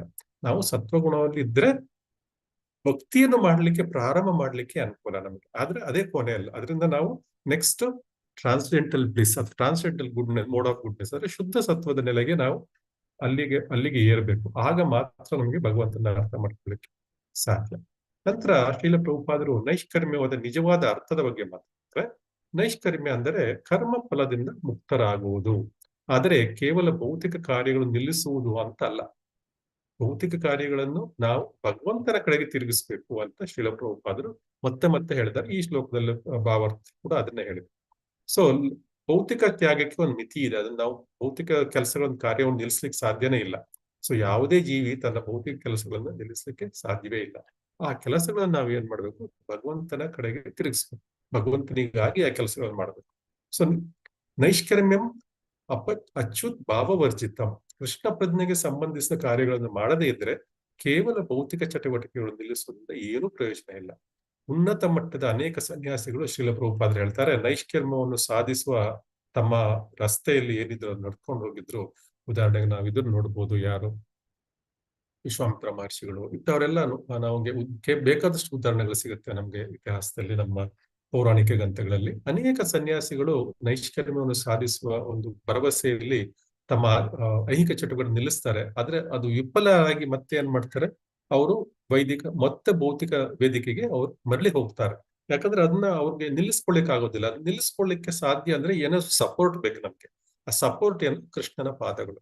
ಕೃಷ್ಣನ ಪಾದಗಳನ್ನ ನಾವು ಹಿಡ್ಕೊಂಡ್ರೆ ನೈಷ್ಕರ್ಮ್ಯ ತಂತಾನೆ ಆಗತ್ತೆ. ಸೊ ಅಚ್ಯುತಂ ಭಾವ ವರ್ಜಿತಂ ಆಗೋದಿಲ್ಲ. ಅವಾಗ ಇವ್ರೇನ್ ಮಾಡ್ತಾ ಇದ್ದಾರೆ, ನೈಷ್ಕರ್ಯ ಅಚ್ಯುತ ಭಾವ ವರ್ಜಿತಂ ಅಂದ್ರೆ ಕರ್ಮ ಫಲದಿಂದ ಭಗವಂತನ ಇನ್ವಾಲ್ವ್ಮೆಂಟ್ ಇಲ್ಲದೆ, ಅಚ್ಯುತ ಭಾವ ಇಲ್ಲದೆ ಅದನ್ನು ಅಚೀವ್ ಮಾಡ್ಲಿಕ್ಕೆ ಟ್ರೈ ಮಾಡ್ತಾ ಇದ್ದಾರೆ. ಅದು ಸಾಧ್ಯ ಇಲ್ಲ. ನೈಷ್ಕರ್ಯ ಅದು ನಾವು ಅಚ್ಯುತ ಭಾವದಲ್ಲಿ ಮಾಡಬೇಕು, ಭಗವಂತನ ಭಾವದಲ್ಲಿ ಮಾಡಬೇಕು. ನಂತರ ಶ್ರೀಲ ಪ್ರಭುಪಾದರು ಮುಂದಿನ ಪಾಯಿಂಟ್ ಏನ್ ಹೇಳ್ತಾ ಇದಾರೆ ಅಂದ್ರೆ, ಭಕ್ತಿಯೋಗದ ಶಕ್ತಿ ಬಗ್ಗೆ ಶ್ರೀಲ ಪ್ರಭುಪಾದರು ಟಚ್ ಅಪ್ ಮಾಡ್ತಾ ಇದ್ದಾರೆ. ಒಮ್ಮೆ ಯಾರಾದರೂ ಭಕ್ತಿಯೋಗದ ಆಧ್ಯಾತ್ಮಿಕ ಚಟುವಟಿಕೆ ಶುರುವಾಯಿತು ಅಂದ್ರೆ ಸಾಕು, ಅವರು ಮತ್ತೆ ಎಂದಿಗೂ ಕೆಳಗೆ ಬೀಳೋದಿಲ್ಲ. ಇದ್ರೂ ಕೂಡ ಭಗವಂತ ತಂದನ್ನು ಯಾವ್ದಾದ್ರು ರೂಪದಲ್ಲಿ ತಂದು ನಮ್ಮನ್ನ ಮತ್ತೆ ಟ್ರ್ಯಾಕ್ ನಲ್ಲಿ ಹಾಕ್ತಾರೆ. ಸೊ ಅದು ಭಗವಂತನ ಭರವಸೆ. ಶ್ರೀಲ ಪ್ರಭುಪಾದರು ಹೇಳ್ತಾರೆ, ಭಗವಂತ ಖಂಡಿತ ಭರವಸೆ ಕೊಡ್ತಾನೆ. ಸೊ ನಾವು ಕೃಷ್ಣ ಪ್ರಜ್ಞೆಯಲ್ಲಿ ಸ್ವಲ್ಪನಾದ್ರೂ ಮುಂದುವರೆದ್ರೆ ಸಾಕು, ಸ್ವಲ್ಪ ಮುಂದುವರೆದ್ರು ಕೂಡ ಅದರ ಏನು ಲಾಸ್ ಇಲ್ಲ. ಸೊ ಅದರಿಂದ ಈ ಕೃಷ್ಣ ಪ್ರಜ್ಞೆ ಚಳುವಳಿ ಕೂಡ ನಾವು ಆಧ್ಯಾತ್ಮಿಕವಾಗಿ ಎಲ್ಲರನ್ನು ಈ ಆಧ್ಯಾತ್ಮಿಕ ಚಟುವಟಿಕೆಗಳಲ್ಲಿ ನಿರಂತರವಾಗಿ ತೊಡಗಿಸು. ಅದರಿಂದ ಏನಾಗುತ್ತೆ, ಅವರು ಭೌತಿಕ ಕರ್ಮಗಳಿಗೆ ಅತೀತರಾಗ್ತಾರೆ. ಸೊ ನಂತರ ಇನ್ನೊಂದು ಗೋಪಾಲ ತಾಪನಿ ಉಪನಿಷತ್ತಿನಲ್ಲಿ ವ್ಯಾಖ್ಯಾನದ ಬಗ್ಗೆ ಮಾತನಾಡಲಾಗಿದೆ. ಇಲ್ಲಿ ನೈಷ್ಕರ್ಮ್ಯದ ಒಂದು ನಿಖರವಾದ ವ್ಯಾಖ್ಯಾನವನ್ನು ನಾವು ಗೋಪಾಲ ತಾಪನಿ ಉಪನಿಷತ್ತಿನಲ್ಲಿ ನೋಡಬಹುದು. ಇದರಲ್ಲಿ ಏನ್ ಹೇಳ್ತಾರೆ ಅಂದ್ರೆ, ಇಲ್ಲಿ ಅಥವಾ ಮೇಲಿನ ಗ್ರಹಗಳಲ್ಲಿ ಅಂದ್ರೆ ಊರ್ಧ್ವಲೋಕಗಳಲ್ಲಿ ಅಂದ್ರೆ ಸ್ವರ್ಗಲೋಕಗಳಲ್ಲಿ ಅಥವಾ ಮೇಲಿನ ಗ್ರಹಗಳಲ್ಲಿ ಆನಂದಿಸುವ ಭೌತಿಕ ಬಯಕೆಗಳು ಯಾವ ವ್ಯಕ್ತಿಗೂ ಇಲ್ಲವೋ ಅಂತಹ ವ್ಯಕ್ತಿ ಸಂಪೂರ್ಣವಾಗಿ ಕೃಷ್ಣ ಪ್ರಜ್ಞೆ ಚಟುವಟಿಕೆಗಳಲ್ಲಿ ತೊಡಗಿದಾಗ ಅದುವೇ ನೈಷ್ಕರ್ಮ್ಯ ಅಂದ್ರೆ ಏನಾಗಾರೆ ಇಲ್ಲಿ ಕೇವಲ ನಾವು ಯಾವ ಗ್ರಹದಲ್ಲಿ ಇದ್ದೇವೆ, ಈ ಭೂಗ್ರಹದ ಮೇಲೆ, ಇದನ್ನ ಬಿಟ್ಟು ನಾವು ಮೇಲ್ಗಡೆ ಗ್ರಹಗಳು ಏನಿದಾವೆ ಆ ಗ್ರಹಗಳಲ್ಲೂ ಕೂಡ ಇಂದ್ರಿಯ ಸುಖವನ್ನು ಆನಂದಿಸುವ ಬಯಕೆ ಇಲ್ಲದೆ ಇರಬೇಕು. ಆನಂದಿಕ ಬಯಕೆ ಇರಬಾರ್ದು, ಸಂಪೂರ್ಣವಾಗಿ ಇರಬಾರ್ದು. ಆಗ ನಮಗೆ ಮತ್ತೆ ನಾವು ಕೃಷ್ಣ ಪ್ರಜ್ಞೆ ಚಟುವಟಿಕೆಗಳಲ್ಲಿ ತೊಡಗಬೇಕು. ಅವಾಗ ಅದು ನೈಷ್ಕರ್ಮ್ಯ ಅಂತ ಕರೀಲಿಕ್ಕೆ ಸಾಧ್ಯ. ಸೊ ಇನ್ನೊಂದು ನಿರ್ಮಲೀಕರಣದ ಬಗ್ಗೆನೂ ಶಿಲ ಪ್ರಭುಪಾದರು ಮಾತಾಡಿದ್ದಾರೆ ಇಲ್ಲಿ. ಒಬ್ಬನು ಎಲ್ಲಾ ಕಲ್ಮಶಗಳಿಂದ ಮುಕ್ತನಾಗ್ತಾನಲ್ಲ ಮತ್ತು ಆಧ್ಯಾತ್ಮಿಕ ಗುರುವಿನ ನಿರ್ದೇಶನದ ಅಡಿಯಲ್ಲಿ ಭಕ್ತಿ ಸೇವೆಯನ್ನು ಮಾಡ್ತಾನೆ, ಆಗ ಅವನು ನೈಷ್ಕರ್ಮ್ಯದ ವೇದಿಕೆಯಲ್ಲಿ ಇರ್ತಾನೆ. ಎಲ್ಲ ಕಲ್ಮಶಗಳಿಂದ ಮುಕ್ತರಾಗಬೇಕು ಮತ್ತು ಗುರುವಿನ ನಿರ್ದೇಶ ಗುರು ಏನ್ ನಿರ್ದೇಶ ಕೊಟ್ಟಿದ್ದಾರೆ ಅದರ ಪ್ರಕಾರ ಭಕ್ತಿ ಸೇವೆಯಲ್ಲಿ ತೊಡಗಿದ್ರೆ ಅದು ನೈಷ್ಕರ್ಮ್ಯದ ವೇದಿಕೆ. ಸೊ ಇಂತಹ ಭಕ್ತಿ ಸೇವೆಯಿಂದ ಮಾತ್ರ ಭಗವಂತನ ಸೇವೆ ಸಾಧ್ಯ ಆಗುತ್ತೆ. ಯಾವಾಗ ಭಗವಂತನ ಸೇವೆ ಸಾಧ್ಯ ಆಗುತ್ತೆ ಅವಾಗ ನಮಗೆ ಸುಲಭವಾಗಿ ನಾವು ಭಗವಂತನ ಒಂದು ಧಾಮಕ್ಕೆ ಹೋಗ್ಲಿಕ್ಕೆ ಸಾಧ್ಯ. ಸೊ ಇಲ್ಲಿ ಗಜೇಂದ್ರ ಏನ್ ಹೇಳ್ತಾ ಇದ್ದಾನೆ, ಅಂತಹ ಭಗವಂತನಿಗೆ ನಾನು ನನ್ನ ವಿನಮ್ರವಾದ ನಮಸ್ಕಾರಗಳನ್ನು ಸಲ್ಲಿಸುತ್ತೇನೆ ಅಂತ ಇಲ್ಲಿ ಹೇಳ್ತಾ ಇದ್ದಾನೆ. ಯಾರಿಗಾದ್ರೂ ಏನಾದ್ರು ಹೇಳಲಿಕ್ಕಿದೆಯಾ ಇಲ್ಲಿ 12ನೇ ಶ್ಲೋಕದಲ್ಲಿ?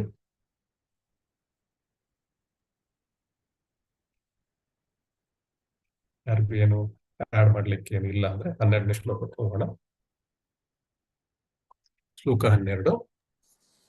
ನಮಃ ಶಾಂತಾಯ ಘೋರಾಯ ಮೂಢಾಯ ಗುಣಧರ್ಮಿಣೇ ನಿರ್ವಿಶೇಷಾಯ ಸಾಮ್ಯಾಯ ನಮೋ ಜ್ಞಾನಗಾನಾಯ ಚ. ರಿಪೀಟ್ ಮಾಡೋಣ. ನಮಃ ಶಾಂತಾಯ ಘೋರಾಯ ಮೂಢಾಯ ಗುಣಧರ್ಮಿಣೇ ನಮಃ ಶಾಂತಾಯ ಘೋರಾಯ ಮೂಢಾಯ ಗುಣಧರ್ಮಿಣೇ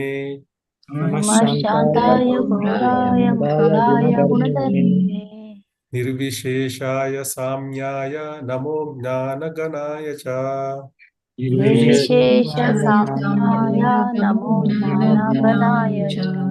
ನಿರ್ವಿಶೇಷಾಯ ಸಾಮ್ಯಾಯ ನಮೋ ಜ್ಞಾನಗಣಾಯ ಚ.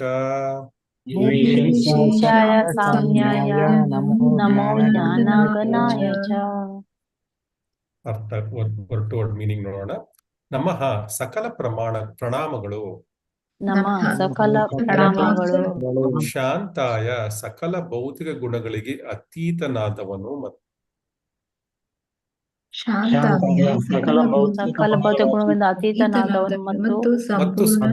ಸಂಪೂರ್ಣ ಶಾಂತನಿಗೆ ಅಥವಾ ಪ್ರತಿಯೊಂದು ಜೀವಿಯ ಪರಮಾತ್ಮನಾದ ವಾಸುದೇವನಿಗೆ. ಸಂಪೂರ್ಣ ಶಾಂತನಿಗೆ ಅಥವಾ ಪ್ರತಿಯೊಂದು ಜೀವಿಯ ಪರಮಾತ್ಮನಾದ ವಾಸುದೇವನಿಗೆ. ಘೋರಾಯ ಜಮದಗ್ನಿ ಮತ್ತು ನರಸಿಂಹ ದೇವನಂತಹ ಭಗವಂತನ ಭೀಕರ ರೂಪಗಳಿಗೆ. ಘೋರಾಯ ಜಮದಗ್ನಿ ಮತ್ತು ನರಸಿಂಹ ದೇವನಂತಹ ಭಗವಂತನ ಭೀಕರ ರೂಪಗಳಿಗೆ. ಮೂಢಾಯ ಸೂಕರದಂತಹ ಭಗವಂತನ ಪಶು ರೂಪಕ್ಕೆ. ಮೂಢಾಯ ಸೂಕರದಂತಹ ಭಗವಂತನ ಪಶು ರೂಪಕ್ಕೆ. ಇಲ್ಲಿ ಸೂಕರ ಅಂದ್ರೆ ವರಹ ದೇವರ ಬಗ್ಗೆ ಮಾತಾಡ್ತಾ ಇದ್ದಾರೆ. ಗುಣಧರ್ಮಿಣೆ ಭೌತಿಕ ಜಗತ್ತಿನೊಳಗೆ ವಿಭಿನ್ನ ಗುಣಗಳನ್ನು ಸ್ವೀಕರಿಸುವವನಿಗೆ. ಭೌತಿಕ ಜಗತ್ತಿನೊಳಗೆ ವಿಭಿನ್ನ ಗುಣಗಳನ್ನು ಸ್ವೀಕರಿಸುವವನಿಗೆ. ನಿರ್ವಿಶೇಷಾಯ ಸಂಪೂರ್ಣ ಆಧ್ಯಾತ್ಮಿಕನಾಗಿ ಭೌತಿಕ ಗುಣ ರಹಿತನಾದವನಿಗೆ. ನಿರ್ವಿಶೇಷಾಯ ಸಂಪೂರ್ಣ ಆಧ್ಯಾತ್ಮಿಕನಾಗಿ ಭೌತಿಕ ಗುಣ ರಹಿತನಾದವನಿಗೆ. ಸಾಮ್ಯಾಯ ಭೌತಿಕ ಗುಣಗಳ ನಿಲುಗಡೆಯಾದ ನಿರ್ವಾಣ ರೂಪಿ ಬುದ್ಧನಿಗೆ. ಸಾಮ್ಯಾಯ ಭೌತಿಕ ಗುಣಗಳ ನಿಲುಗಡೆಯಾದ ನಿರ್ವಾಣ ರೂಪಿ ಬುದ್ಧನಿಗೆ. ನಮಃ ಗೌರವಪೂರ್ಣ ಪ್ರಣಾಮಗಳನ್ನು ಅರ್ಪಿಸುತ್ತೇನೆ. ನಮಃ ಗೌರವಪೂರ್ಣ ಪ್ರಣಾಮಗಳನ್ನು ಅರ್ಪಿಸುತ್ತೇನೆ. ಜ್ಞಾನಗಣಾಯ ಜ್ಞಾನ ಅಥವಾ ನಿರಾಕಾರ ಬ್ರಹ್ಮ. ಜ್ಞಾನಗಣಾಯ ಜ್ಞಾನ ಅಥವಾ ನಿರಾಕಾರ ಬ್ರಹ್ಮ. ಚ ಕೂಡ. ಅನುವಾದ ಮತ್ತು ಭಾವಾರ್ಥ ಶ್ರೀಲ ಪ್ರಭುಪಾದರಿಂದ ಶ್ರೀಲ ಪ್ರಭುಪಾದರಿಗೆ ಜಯವಾಗಲಿ. ಸರ್ವವ್ಯಾಪಕನಾದ ಭಗವಾನ್ ವಾಸುದೇವನಿಗೆ, ಭಗವಂತನ ಉಗ್ರ ರೂಪವಾದ ಭಗವಾನ್ ನರಸಿಂಹದೇವನಿಗೆ, ಭಗವಂತನ ಪ್ರಾಣಿ ರೂಪಕ್ಕೆ ಭಗವಾನ್ ವರಾಹದೇವ, ನಿರಾಕಾರವಾದವನ್ನು ಬೋಧಿಸಿದ ಶ್ರೀ ದತ್ತಾತ್ರೇಯನಿಗೆ, ಭಗವಾನ್ ಬುದ್ಧನಿಗೆ ಮತ್ತು ಇತರ ಎಲ್ಲ ಅವತಾರಗಳಿಗೆ ನನ್ನ ಗೌರವಪೂರ್ಣ ನಮಸ್ಕಾರಗಳನ್ನು ಸಲ್ಲಿಸುತ್ತೇನೆ. ಲೌಕಿಕ ಗುಣಗಳನ್ನು ಹೊಂದಿಲ್ಲದ ಆದರೆ ಈ ಲೌಕಿಕ ಪ್ರಪಂಚದ ವ್ಯಾಪ್ತಿಯೊಳಗೆ ಸಾತ್ವಿಕ, ರಾಜಸ ಮತ್ತು ತಾಮಸಗಳೆಂಬ ತ್ರಿಗುಣಗಳನ್ನು ಅಂಗೀಕರಿಸುವ ಭಗವಂತನಿಗೆ ನನ್ನ ಗೌರವಪೂರ್ವಕ ನಮಸ್ಕಾರಗಳನ್ನು ಸಲ್ಲಿಸುತ್ತೇನೆ. ನಿರಾಕಾರ ಬ್ರಹ್ಮಜ್ಯೋತಿಗೂ ನನ್ನ ಗೌರವಪೂರ್ವಕ ನಮಸ್ಕಾರಗಳನ್ನು ಸಲ್ಲಿಸುತ್ತೇನೆ. ಹೀಗೆ ರಿಪೀಟ್ ಮಾಡೋಣ. ಸರ್ವವ್ಯಾಪಕನಾದ ಭಗವಾನ್ ವಾಸುದೇವನಿಗೆ, ಸರ್ವವ್ಯಾಪಕನಾದ ಭಗವಾನ್ ವಾಸುದೇವನಿಗೆ, ವಾಸುದೇವನಿಗೆ, ಭಗವಂತನ ಉಗ್ರ ರೂಪವಾದ ಭಗವಾನ್ ನರಸಿಂಹದೇವನಿಗೆ, ಭಗವಂತನ ಉಗ್ರ ರೂಪವಾದ ಭಗವಾನ್ ನರಸಿಂಹದೇವನಿಗೆ, ಭಗವಂತನ ಪ್ರಾಣಿ ರೂಪಕ್ಕೆ ಭಗವಂತನ ಪ್ರಾಣಿ ರೂಪಕ್ಕೆ ಭಗವಾನ್ ವರಹಾದೇವ, ಭಗವಾನ್ ವರಹದೇವ, ನಿರಾಕಾರವಾದವನ್ನು ಬೋಧಿಸುವ ಶ್ರೀ ದತ್ತಾತ್ರೇಯನಿಗೆ, ನಿರಾಕಾರವಾದವನ್ನು ಬೋಧಿಸಿದ ಶ್ರೀ ದತ್ತಾತ್ರೇಯನಿಗೆ, ಭಗವಾನ್ ಬುದ್ಧನಿಗೆ ಭಗವಾನ್ ಬುದ್ಧನಿಗೆ ಮತ್ತು ಇತರ ಎಲ್ಲ ಅವತಾರಗಳಿಗೆ ಮತ್ತು ಇತರ ಎಲ್ಲ ಅವತಾರಗಳಿಗೆ ನನ್ನ ಗೌರವಪೂರ್ವಕ ನಮಸ್ಕಾರಗಳನ್ನು ಸಲ್ಲಿಸುತ್ತೇನೆ. ನನ್ನ ಗೌರವಪೂರ್ವಕ ನಮಸ್ಕಾರಗಳನ್ನು ಸಲ್ಲಿಸುತ್ತೇನೆ. ಲೌಕಿಕ ಗುಣಗಳನ್ನು ಹೊಂದಿಲ್ಲದ ಲೌಕಿಕ ಗುಣಗಳನ್ನು ಹೊಂದಿಲ್ಲದ ಆದರೆ ಈ ಲೌಕಿಕ ಪ್ರಪಂಚದ ವ್ಯಾಪ್ತಿಯೊಳಗೆ ಈ ಲೌಕಿಕ ಪ್ರಪಂಚದ ವ್ಯಾಪ್ತಿಯೊಳಗೆ ಸಾತ್ವಿಕ, ರಾಜಸ ಮತ್ತು ತಾಮಸಗಳೆಂಬ ತ್ರಿಗುಣಗಳನ್ನು ಸಾತ್ವಿಕ, ರಾಜಸ ಮತ್ತು ತಾಮಸಗಳೆಂಬ ತ್ರಿಗುಣಗಳನ್ನು ಅಂಗೀಕರಿಸುವ ಭಗವಂತನಿಗೆ ನನ್ನ ಗೌರವಪೂರ್ವಕ ನಮಸ್ಕಾರಗಳನ್ನು ಸಲ್ಲಿಸುತ್ತೇನೆ. ನನ್ನ ಗೌರವಪೂರ್ವಕ ನಮಸ್ಕಾರಗಳನ್ನು ಸಲ್ಲಿಸುತ್ತೇನೆ. ನಿರಾಕಾರ ಬ್ರಹ್ಮಜ್ಯೋತಿಗೂ ನಿರಾಕಾರ ಬ್ರಹ್ಮ ಜ್ಯೋತಿಗೂ ನನ್ನ ಗೌರವಪೂರ್ವಕ ನಮಸ್ಕಾರಗಳನ್ನು ಸಲ್ಲಿಸುತ್ತೇನೆ. ನನ್ನ ಗೌರವಪೂರ್ವಕ ನಮಸ್ಕಾರಗಳನ್ನು ಸಲ್ಲಿಸುತ್ತೇನೆ. ಭಾವಾರ್ಥ ಯಾರು ಓದ್ತೀರಾ? ಶ್ರುತಿ ಮಾತಾಜಿ ಓದ್ತೀರಾ? ಹರೇ ಕೃಷ್ಣ ಪ್ರಭುಜಿ. ಓದಿ ಮಾತಾಜಿ. ದೇವೋತ್ತಮ ಪರಮಪುರುಷನಿಗೆ ಲೌಕಿಕ ಆಕಾರವಿಲ್ಲದಿದ್ದರೂ ಭಕ್ತರನ್ನು ಅನುಗ್ರಹಿಸಲು ಹಾಗೂ ಅಸುರರನ್ನು ಸಂಹಾರ ಮಾಡಲು ಅನೇಕ ರೂಪಗಳನ್ನು ತಾಳುತ್ತಾನೆ ಎಂದು ಹಿಂದಿನ ಶ್ಲೋಕಗಳಲ್ಲಿ ವರ್ಣಿಸಿದೆ. ದೇವೋತ್ತಮ ಪರಮಪುರುಷನಿಗೆ ನದಿಯ ಅಲೆಗಳಂತೆ ಅಸಂಖ್ಯಾತ ಅವತಾರಗಳಿವೆ ಎಂದು ಶ್ರೀಮದ್ ಭಾಗವತದಲ್ಲಿ ಹೇಳಲಾಗಿದೆ. ನದಿಯ ಅಲೆಗಳು ನಿರಂತರವಾಗಿ ಉರುಳುತ್ತವೆ. ಎಷ್ಟು ಅಲೆಗಳಿವೆ ಎಂದು ಯಾರಿಂದಲೂ ಎಣಿಸಲು ಆಗುವುದಿಲ್ಲ. ಹಾಗೆಯೇ ಕಾಲ, ಸ್ಥಳ ಮತ್ತು ವ್ಯಕ್ತಿಯ ಅಗತ್ಯಗಳಿಗನುಗುಣವಾಗಿ ಭಗವಂತನ ವಿವಿಧ ಅವತಾರಗಳು ಹೇಗೆ ಕಾಣಿಸಿಕೊಳ್ಳುತ್ತವೆ ಎಂದು ಯಾರೂ ಲೆಕ್ಕ ಹಾಕಲು ಸಾಧ್ಯವಿಲ್ಲ. ಭಗವಂತನು ನಿರಂತರವಾಗಿ ಕಾಣಿಸಿಕೊಳ್ಳುತ್ತಿರುತ್ತಾನೆ. ಭಗವದ್ಗೀತೆಯಲ್ಲಿ 4.7 ಕೃಷ್ಣನು ಹೇಳುವಂತೆ, ಯಥಾ ಯಥಾ ಹಿ ಧರ್ಮಸ್ಯ ಗ್ಲಾನಿರ್ಭವತಿ ಭಾರತ ಅಭ್ಯುತ್ಥಾನಮಧರ್ಮಸ್ಯ ತದಾತ್ಮಾನಂ ಸೃಜಾಮ್ಯಹಂ. ಹೇ ಭರತ ವಂಶಜನೇ, ಯಾವಾಗ ಎಲ್ಲಿ ಧರ್ಮ ಗ್ಲಾನಿಯಾಗುತ್ತದೆಯೋ, ಅಧರ್ಮದ ಮೇಲುಗೈಯಾಗುತ್ತದೆಯೋ ಆ ಕಾಲದಲ್ಲಿ ನಾನು ಸ್ವತಃ ಅವತರಿಸುತ್ತೇನೆ. ಲೌಕಿಕ ಪ್ರಪಂಚದಲ್ಲಿ ಕೃಷ್ಣ ಪ್ರಜ್ಞೆಯಿಂದ ಚ್ಯುತಿಯಾಗುವ ಸಂಭವ ಸದಾ ಇರುತ್ತದೆ. ಆದುದರಿಂದ ಕೃಷ್ಣ ಮತ್ತು ಅವನ ಭಕ್ತರು ಅಂತಹ ದೈವರಾಹಿತ್ಯವನ್ನು ದಮನ ಮಾಡಲು ಸದಾ ವಿವಿಧ ರೀತಿಯಲ್ಲಿ ಕಾರ್ಯ ಮಾಡುತ್ತಾರೆ. ದೇವೋತ್ತಮ ಪರಮಪುರುಷನ ಜ್ಞಾನ ಲಕ್ಷಣಗಳನ್ನು ಒತ್ತಿ ಹೇಳುವ ನಿರಾಕಾರವಾದಿಗಳೂ ಕೂಡ ಭಗವಜ್ಯೋತಿಯಲ್ಲಿ ಲೀನವಾಗಲು ಬಯಸುತ್ತಾರೆ. ಆದುದರಿಂದ ಜ್ಞಾನಘನಾಯ ಎಂಬ ಶಬ್ದವು ದೇವರ ರೂಪ ಮತ್ತು ಅಸ್ತಿತ್ವದಲ್ಲಿ ನಂಬಿಕೆ ಇಲ್ಲದ ನಾಸ್ತಿಕರಿಗಾಗಿ ಈ ಎಲ್ಲ ವಿವಿಧ ಅವತಾರಗಳು ಕಾಣಿಸಿಕೊಂಡವು ಎಂಬುದನ್ನು ಸೂಚಿಸುತ್ತದೆ. ಅನೇಕ ರೂಪಗಳಲ್ಲಿ ಭಗವಂತನು ಬೋಧಿಸಲು ಬರುವುದರಿಂದ ದೇವರಿಲ್ಲ ಎಂದು ಯಾರೂ ಹೇಳಲಾರರು. ಜ್ಞಾನಘನಾಯ ಎಂಬ ಶಬ್ದವನ್ನು ಇಲ್ಲಿ ವಿಶೇಷವಾಗಿ ಊಹಾತ್ಮಕ, ತಾತ್ವಿಕ ಅರಿವಿನ ಮೂಲಕ ಭಗವಂತನನ್ನು ಶೋಧನೆ ಮಾಡಲು ಹೋಗಿ ಜ್ಞಾನದಲ್ಲಿ ಪರಿಪಕ್ವವಾದವರನ್ನು ಸೂಚಿಸಲು ಉಪಯೋಗಿಸಲಾಗಿದೆ. ದೇವೋತ್ತಮ ಪರಮ ಪುರುಷನನ್ನು ಅರಿಯಲು ಕೇವಲ ಬಾಹ್ಯ ಜ್ಞಾನವು ನಿರುಪಯುಕ್ತ. ಆದರೆ ವ್ಯಕ್ತಿಯ ಜ್ಞಾನವು ಅತ್ಯಂತ ತೀವ್ರ ಮತ್ತು ಆಳವಾದಾಗ ವಾಸುದೇವನನ್ನು ಅರಿತುಕೊಳ್ಳುತ್ತಾನೆ. ವಾಸುದೇವ ಸರ್ವ ಇತಿ ಸ ಮಹಾತ್ಮ ಸುದುರ್ಲಭ. ಜ್ಞಾನಿಯಾದವನು ಅನೇಕ ಜನ್ಮಗಳ ತರುವಾಯ ಈ ಹಂತವನ್ನು ತಲುಪುತ್ತಾನೆ. ಆದುದರಿಂದ ಜ್ಞಾನಘನಾಯ ಎಂಬ ಶಬ್ದವನ್ನು ಇಲ್ಲಿ ಬಳಸಲಾಗಿದೆ. ಭಗವಾನ್ ವಾಸುದೇವನು ಪ್ರತಿಯೊಬ್ಬರ ಹೃದಯದಲ್ಲೂ ನೆಲೆಸಿದ್ದಾನೆ, ಆದರೆ ಜೀವಿಯೊಡನೆ ಕಾರ್ಯ ಮಾಡುವುದಿಲ್ಲ ಎಂಬುದನ್ನು ಶಾಂತಾಯ ಎಂಬ ಶಬ್ದವು ಸೂಚಿಸುತ್ತದೆ. ನಿರಾಕಾರವಾದಿಗಳಾದ ಜ್ಞಾನಿಗಳು ಜ್ಞಾನದಲ್ಲಿ ಸಂಪೂರ್ಣ ಪ್ರಬುದ್ಧರಾದಾಗ ವಾಸುದೇವನನ್ನು ಸಾಕ್ಷಾತ್ಕರಿಸಿಕೊಳ್ಳುತ್ತಾರೆ. ವಾಸುದೇವ ಸರ್ವ ಇತಿ ಸ ಮಹಾತ್ಮ ಸುದುರ್ಲಭ. ಹರೇ ಕೃಷ್ಣ ಪ್ರಭುಜಿ. ಹರೇ ಕೃಷ್ಣ. ಧನ್ಯವಾದಗಳು.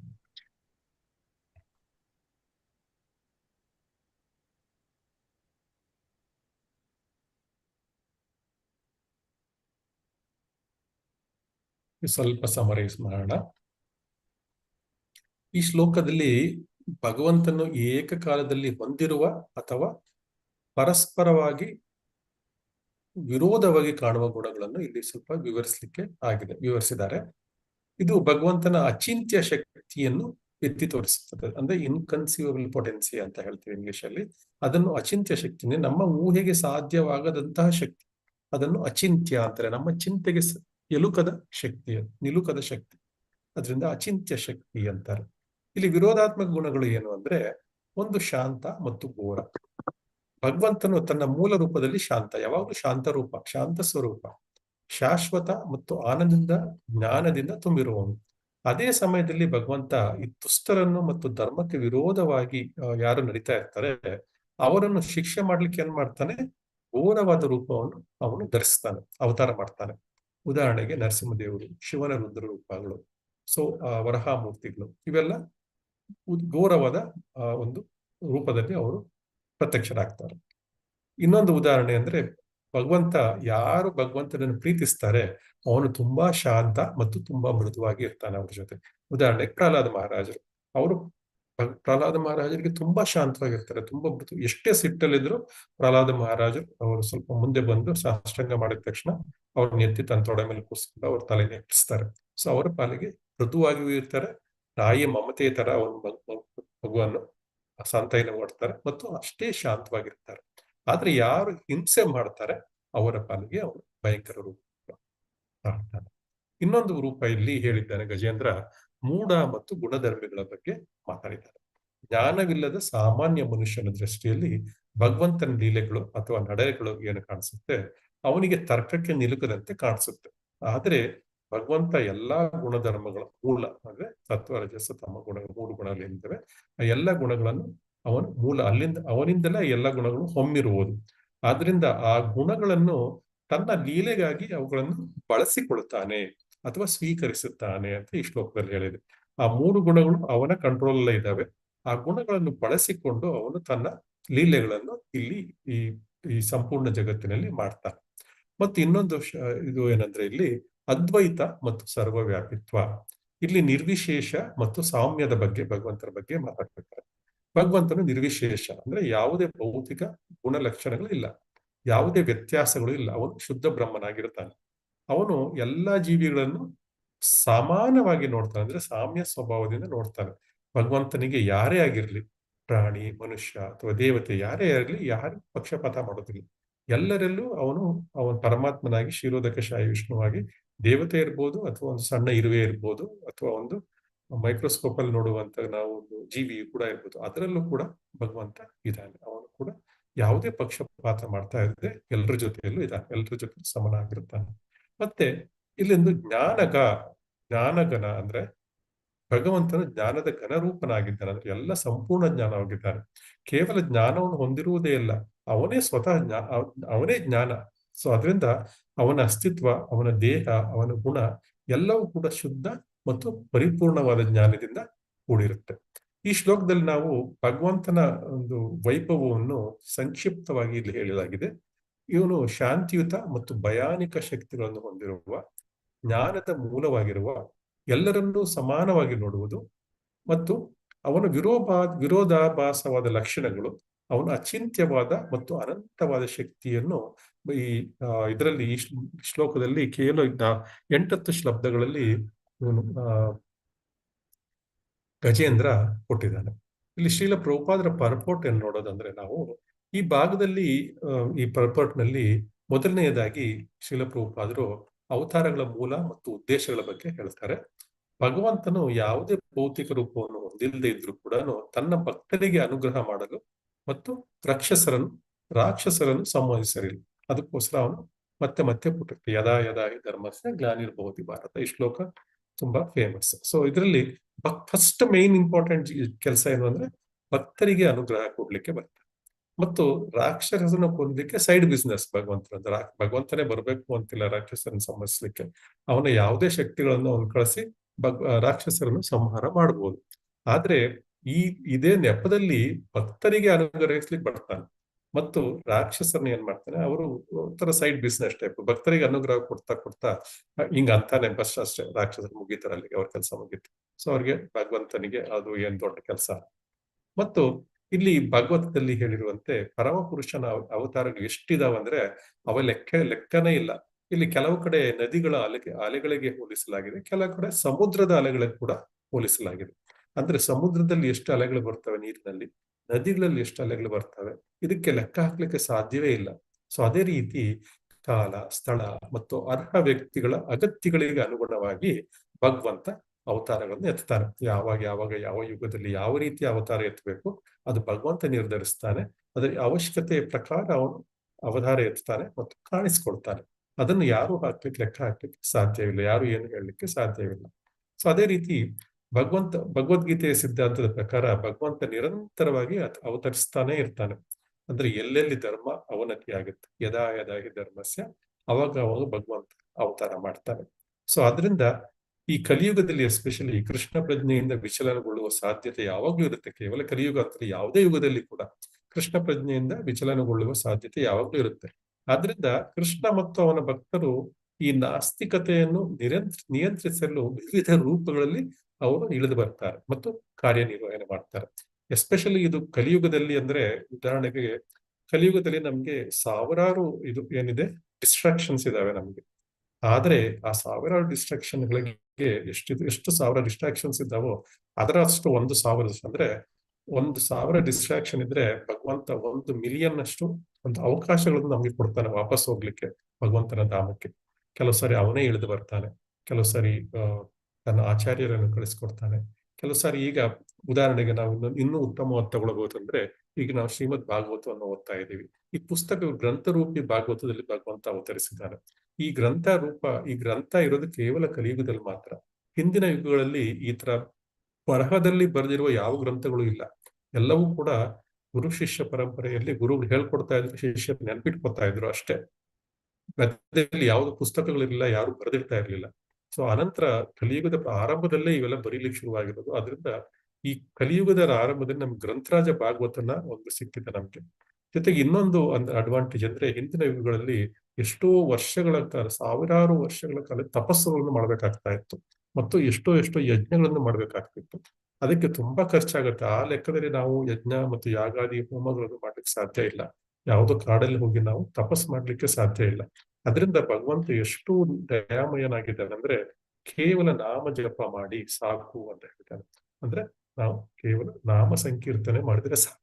ಹರೇ ಕೃಷ್ಣ ಕೃಷ್ಣ ಕೃಷ್ಣ ಹರೇ ಹರೇ, ಹರೇ ರಾಮ ರಾಮ ರಾಮ ಹರೇ ಹರೇ, ಇಷ್ಟು ಹೇಳಿದ್ರೆ ಸಾಕು. ಭಗವಂತ ಅವತಾರ ನಮ್ಗೆ ಇದು ಡೆಲಿವರಿ ಮಾಡ್ಬಿಡ್ತಾನೆ. ಎಷ್ಟಕ್ಕೂ ಏನ್ ಹೇಳ್ತದಂದ್ರೆ, ಇನ್ನೂ ಎಷ್ಟು ಸುಲಭವಾಗಿ ಮಾಡಿದ್ದಾನೆ ಭಗವಂತ ಅಂದ್ರೆ, ಭಗವಂತ ಒಂದು ರಥದಲ್ಲಿ ಕುಳಿತು ಭಗವಂತ ಇದೇನಿದೆ ಜಗನ್ನಾಥರ ರಥ, ಜಗನ್ನಾಥ ಕುತ್ಕೊಂಡಿರುವ ರಥವನ್ನು ನೋಡಿದ್ರೆ, ಆ ಭಗವಂತನ ರಥ ಮೇಲೆ ಭಗವಂತನ ನೋಡಿದ್ರೆ ಮುಕ್ತಿ ಗ್ಯಾರಂಟಿ ಅಂತ.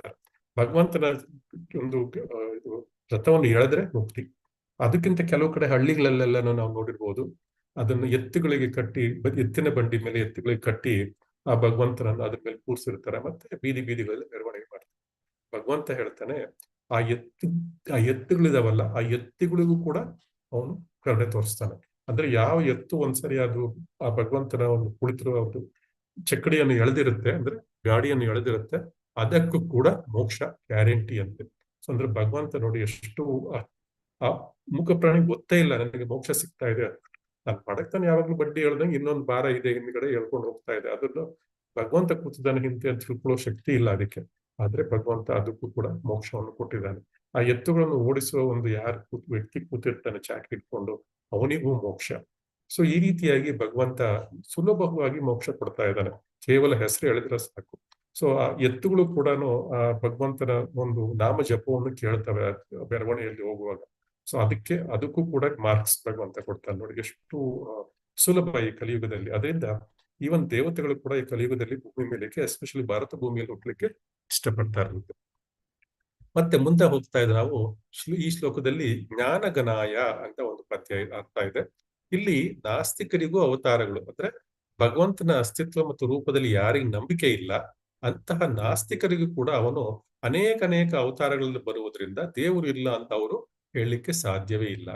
ಅದೇ ರೀತಿ ಈ ನಿರಾಕಾರವಾದಿಗಳು ಕೂಡ ಭಗವಂತನ ತೇಜಸ್ಸಿನಲ್ಲಿ ಲೀನವಾಗಲು ಬಯಸ್ತಾರೆ. ಅಂತಹ ಭಗವಂತನ ತೇಜಸ್ಸಿಗೂ ಕೂಡ ಇಲ್ಲಿ ನಮ್ಮ ಇಲ್ಲಿ ಒಂದು ಪ್ರಾರ್ಥನೆಯನ್ನು ಗಜೇಂದ್ರ ಸಲ್ಲಿಸ್ತಾ ಇದ್ದಾನೆ. ನಂತರ ಜ್ಞಾನಗನಾಯ ಅಂದ್ರೆ ಊಹಾಪೋಹದ ಮೂಲಕ ಭಗವಂತನನ್ನು ಹುಡುಕುವ ಪ್ರಯತ್ನ. ಅಂತಹ ಜ್ಞಾನ ಯಾರಿಗೆ ಸಿಕ್ಕಿದೆ ಅಂಥವರು ಕೂಡ ಅವರು ಭಗವಂತನ ಅರ್ಥ ಮಾಡ್ಕೊಳ್ಳಿಕ್ಕೆ ನಿಷ್ಪ್ರಯೋಜಕರು. ಆದ್ರೆ ಅದೇ ಜ್ಞಾನ ಅವರು ಮತ್ತಷ್ಟು ಅದನ್ನು ತೀವ್ರವಾಗಿ ಆಳವಾಗಿ ಅಧ್ಯಯನ ಮಾಡಿದಾಗ ಭಗವಂತ ಏನ್ ಮಾಡ್ತಾನೆ, ಅಂಥವನನ್ನು ಕೂಡ ಭಗವಂತ ತನ್ನನ್ನು ತಾನೇ ರಿವೀಲ್ ಮಾಡ್ಕೊಳ್ತಾನೆ, ತೋರಿಸ್ಕೊಳ್ತಾನೆ. ಬಹುನಾಂ ಜನ್ಮನಾಮಂತೆ ಜ್ಞಾನವಾನ್ ಪ್ರಪದ್ಯತೆ ವಾಸುದೇವಂ ಸರ್ವಮಿತಿ ಸ ಮಹಾತ್ಮ ಸುದುರ್ಲಭ. ಅಂದ್ರೆ ಬಹುನಾಮನ್ ಜನ್ಮನಂತಿ ಜ್ಞಾನವನ್ನು ಸುಮಾರು ಇದರಲ್ಲಿ ಜ್ಞಾನವನ್ನು ತೀವ್ರವಾಗಿ ಅವರು ಅಧ್ಯಯನ ಮಾಡುತ್ತಾರೆ. ಸುಮಾರು ಜನ್ಮಗಳಲ್ಲಿ ನಂತರ ಒಂದಲ್ಲ ಒಂದು ಜನ್ಮದಲ್ಲಿ ಅವನಿಗೆ ಎಷ್ಟೋ ಲಕ್ಷಾಂತರ ಜನ್ಮಗಳಾದಂತ ವಾಸುದೇವ ಸರ್ವಮಿತಿ ಸ ಮಹಾತ್ಮ ಸುದುರ್ಲಭ. ಅಂದ್ರೆ ವಾಸುದೇವನ ಮಹಾತ್ಮ, ವಾಸುದೇವನ ಸರ್ವಂ ಅಂತ ಅವನಿಗೆ ಅರ್ಥ ಆಗುತ್ತೆ. ಆದ್ರೆ ಅಂತ ಮಹಾತ್ಮರು ದುರ್ಲಭರು ಅಂತ ಭಗವದ್ಗೀತೆಯಲ್ಲಿ ಅಂತ ಹೇಳ್ತಾನೆ. ನಂತರ ಅನೇಕ ಜನ್ಮದ ಸಾಕ್ಷಾತ್ಕಾರಗಳ ನಂತರ ಅವನಿಗೆ ಕೃಷ್ಣ ಪ್ರಜ್ಞೆಯಲ್ಲಿ ಅರ್ಥವಾಗುತ್ತೆ ಅವನಿಗೆ. ಮತ್ತೆ ಮುಂದಿನದು ಶಾಂತ ಸ್ವರೂಪ. ಭಗವಂತ ಇಲ್ಲಿ ಶಾಂತಾಯ ಎಂಬ ಒಂದು ಪದ ಇದೆ. ಸೊ ಭಗವಂತನ ವಾಸುದೇವ ಸ್ವರೂಪವನ್ನು ಇಲ್ಲಿ ಶಾಂತಾಯ ಅಂತ ಹೇಳಲಾಗಿದೆ. ಭಗವಂತನ ಎಲ್ಲರ ಹೃದಯದಲ್ಲಿದ್ದಾರೆ, ಆದ್ರೆ ಯಾವುದೇ ಜೀವಿಗಳಿಗೆ ಅವನು ಕಾರ್ಯದಲ್ಲಿ ತೊಡಗಬೇಕು, ಕೇವಲ ಸಾಕ್ಷಿ ಕೂತಿರ್ತಾನೆ. ನಾವು ಹಿಂದಿನ ಶ್ಲೋಕದಲ್ಲಿ ಕೂಡ ನೋಡಿದ್ವಿ. ಸೊ ನಿರಾಕಾರವಾದಿ ಜ್ಞಾನಿಗಳು ಕೂಡ ಜ್ಞಾನದಲ್ಲಿ ಸಂಪೂರ್ಣವಾಗಿ ಪಕ್ವವಾದಾಗ ಅವರು ತಮ್ಮ ಹೃದಯದಲ್ಲಿರುವ ಆ ಶಾಂತ ಸ್ವರೂಪದ ವಾಸುದೇವನನ್ನು ಪ್ರತ್ಯಕ್ಷ ಮಾಡಿಕೊಳ್ತಾರೆ. ಸೊ ಅದರ ಮೂಲಕ ಈ ಸ್ಥಿತಿ, ಆದ್ರೆ ಇಂತಹ ಸ್ಥಿತಿ ತುಂಬಾ ವಿರಳವಾದ ಸಾಕ್ಷಾತ್ಕಾರ. ಸುಲಭವಾಗಿ ಸಿಗ್ಬೋದು ಅಂದ್ರೆ ಭಕ್ತಿ ಯೋಗದಲ್ಲಿ ನಾವು ಸುಲಭವಾಗಿ ಭಗವಂತನನ್ನು ತಿಳ್ಕೊಳ್ಬಹುದು. ಈಗ 12 ಶ್ಲೋಕಗಳನ್ನು ಮುಗಿಸಿದೀವಿ. ಇಲ್ಲಿಗೆ ನಿಲ್ಸೋಣಲ್ಲ ಇವತ್ತು. ಮುಂದಿನ ವಾರ 13ನೇ ಶ್ಲೋಕದಿಂದ ಪ್ರಾರಂಭ ಮಾಡ್ತೀವಿ. ಮುಂದಿನ ಶ್ಲೋಕ ಕೂಡ ತುಂಬಾ ಚೆನ್ನಾಗಿದೆ. ಸೊ ಎಲ್ಲ ನಾವು ಭಗವದ್ಗೀತೆಯಲ್ಲಿ ಏನೇನು ಓದಿದ್ವಿ ಅದೆಲ್ಲಾನು ಇಲ್ಲಿ ಆ ಕ್ಷೇತ್ರಗಳ ರಿಪೀಟ್ ಆಗ್ತಾ ಇದ್ದಾವೆ. ಉದಾಹರಣೆಗೆ 13ನೇ ಶ್ಲೋಕ ನೋಡ್ಬೇಕಂದ್ರೆ ಕ್ಷೇತ್ರಜ್ಞನ ಬಗ್ಗೆ ಮಾತಾಡಿದಾನೆ. ಇಲ್ಲಿ ಕ್ಷೇತ್ರ ಅಂದ್ರೆ ಏನು, ಕ್ಷೇತ್ರಜ್ಞ ಅಂದ್ರೆ ಏನು. ಇಲ್ಲಿ ಕ್ಷೇತ್ರಜ್ಞ ಯೋಗ ಅಂದ್ಬಿಟ್ಟು ನಾವೊಂದು ಚಾಪ್ಟರ್ ಇದೆ ಭಗವದ್ಗೀತೆಯಲ್ಲಿ. ಅದರ ಸಾರಾಂಶವನ್ನು ನಾವು ಈ ಶ್ಲೋಕದಲ್ಲಿ ನಮ್ಗೆ ನೋಡ್ಲಿಕ್ಕೆ ಸಿಗುತ್ತೆ. ಸೊ ಅದನ್ನ ನಾವು ಮುಂದಿನ ವಾರದಲ್ಲಿ ಅಧ್ಯಯನ ಮಾಡೋಣ. ಎಲ್ಲರಿಗೂ ನಮಸ್ಕಾರಗಳು. ವಾಂಚಾಕಲ್ಪತರುಭ್ಯಶ್ಚ ಕೃಪಾ ಸಿಂಧುಭ್ಯೈವ ಚ ಪತಿತಾನಾಂ ಪಾವನೇಭ್ಯೋ ವೈಷ್ಣವೇಭ್ಯೋ ನಮೋ ನಮಃ. ಹರೇ ಕೃಷ್ಣ ಕೃಷ್ಣ ಕೃಷ್ಣ ಹರೇ ಹರೇ, ಹರೇ ರಾಮ ರಾಮ ರಾಮ ಹರೇ ಹರೇ. ಹರೇ ಕೃಷ್ಣ. ಶ್ರೀಲ ಪ್ರಭುಪಾದ್ ಕಿ ಜೈ. ಗ್ರಂಥರಾಜ್ ಭಾಗವತಂ ಕಿ ಜೈ. ಹರೇ ಕೃಷ್ಣ. ಎಲ್ಲರಿಗೂ ಧನ್ಯವಾದಗಳು. ಹರೇ ಕೃಷ್ಣ ಪ್ರಭುಜಿ, ಧನ್ಯವಾದಗಳು ಪ್ರಭುಜಿ. ಧನ್ಯವಾದಗಳು ಪ್ರಭುಜಿ. ಯಾರಿಗಾದ್ರು ಏನಾದ್ರು ಪ್ರಶ್ನೆ ಇದೆಯಾ? ಹರೇ ಕೃಷ್ಣ. ಹರೇ ಕೃಷ್ಣ ಪ್ರಭು ಮಾತಾಜಿ ಹೇಳಿ. ಯಾರಿಗಾರು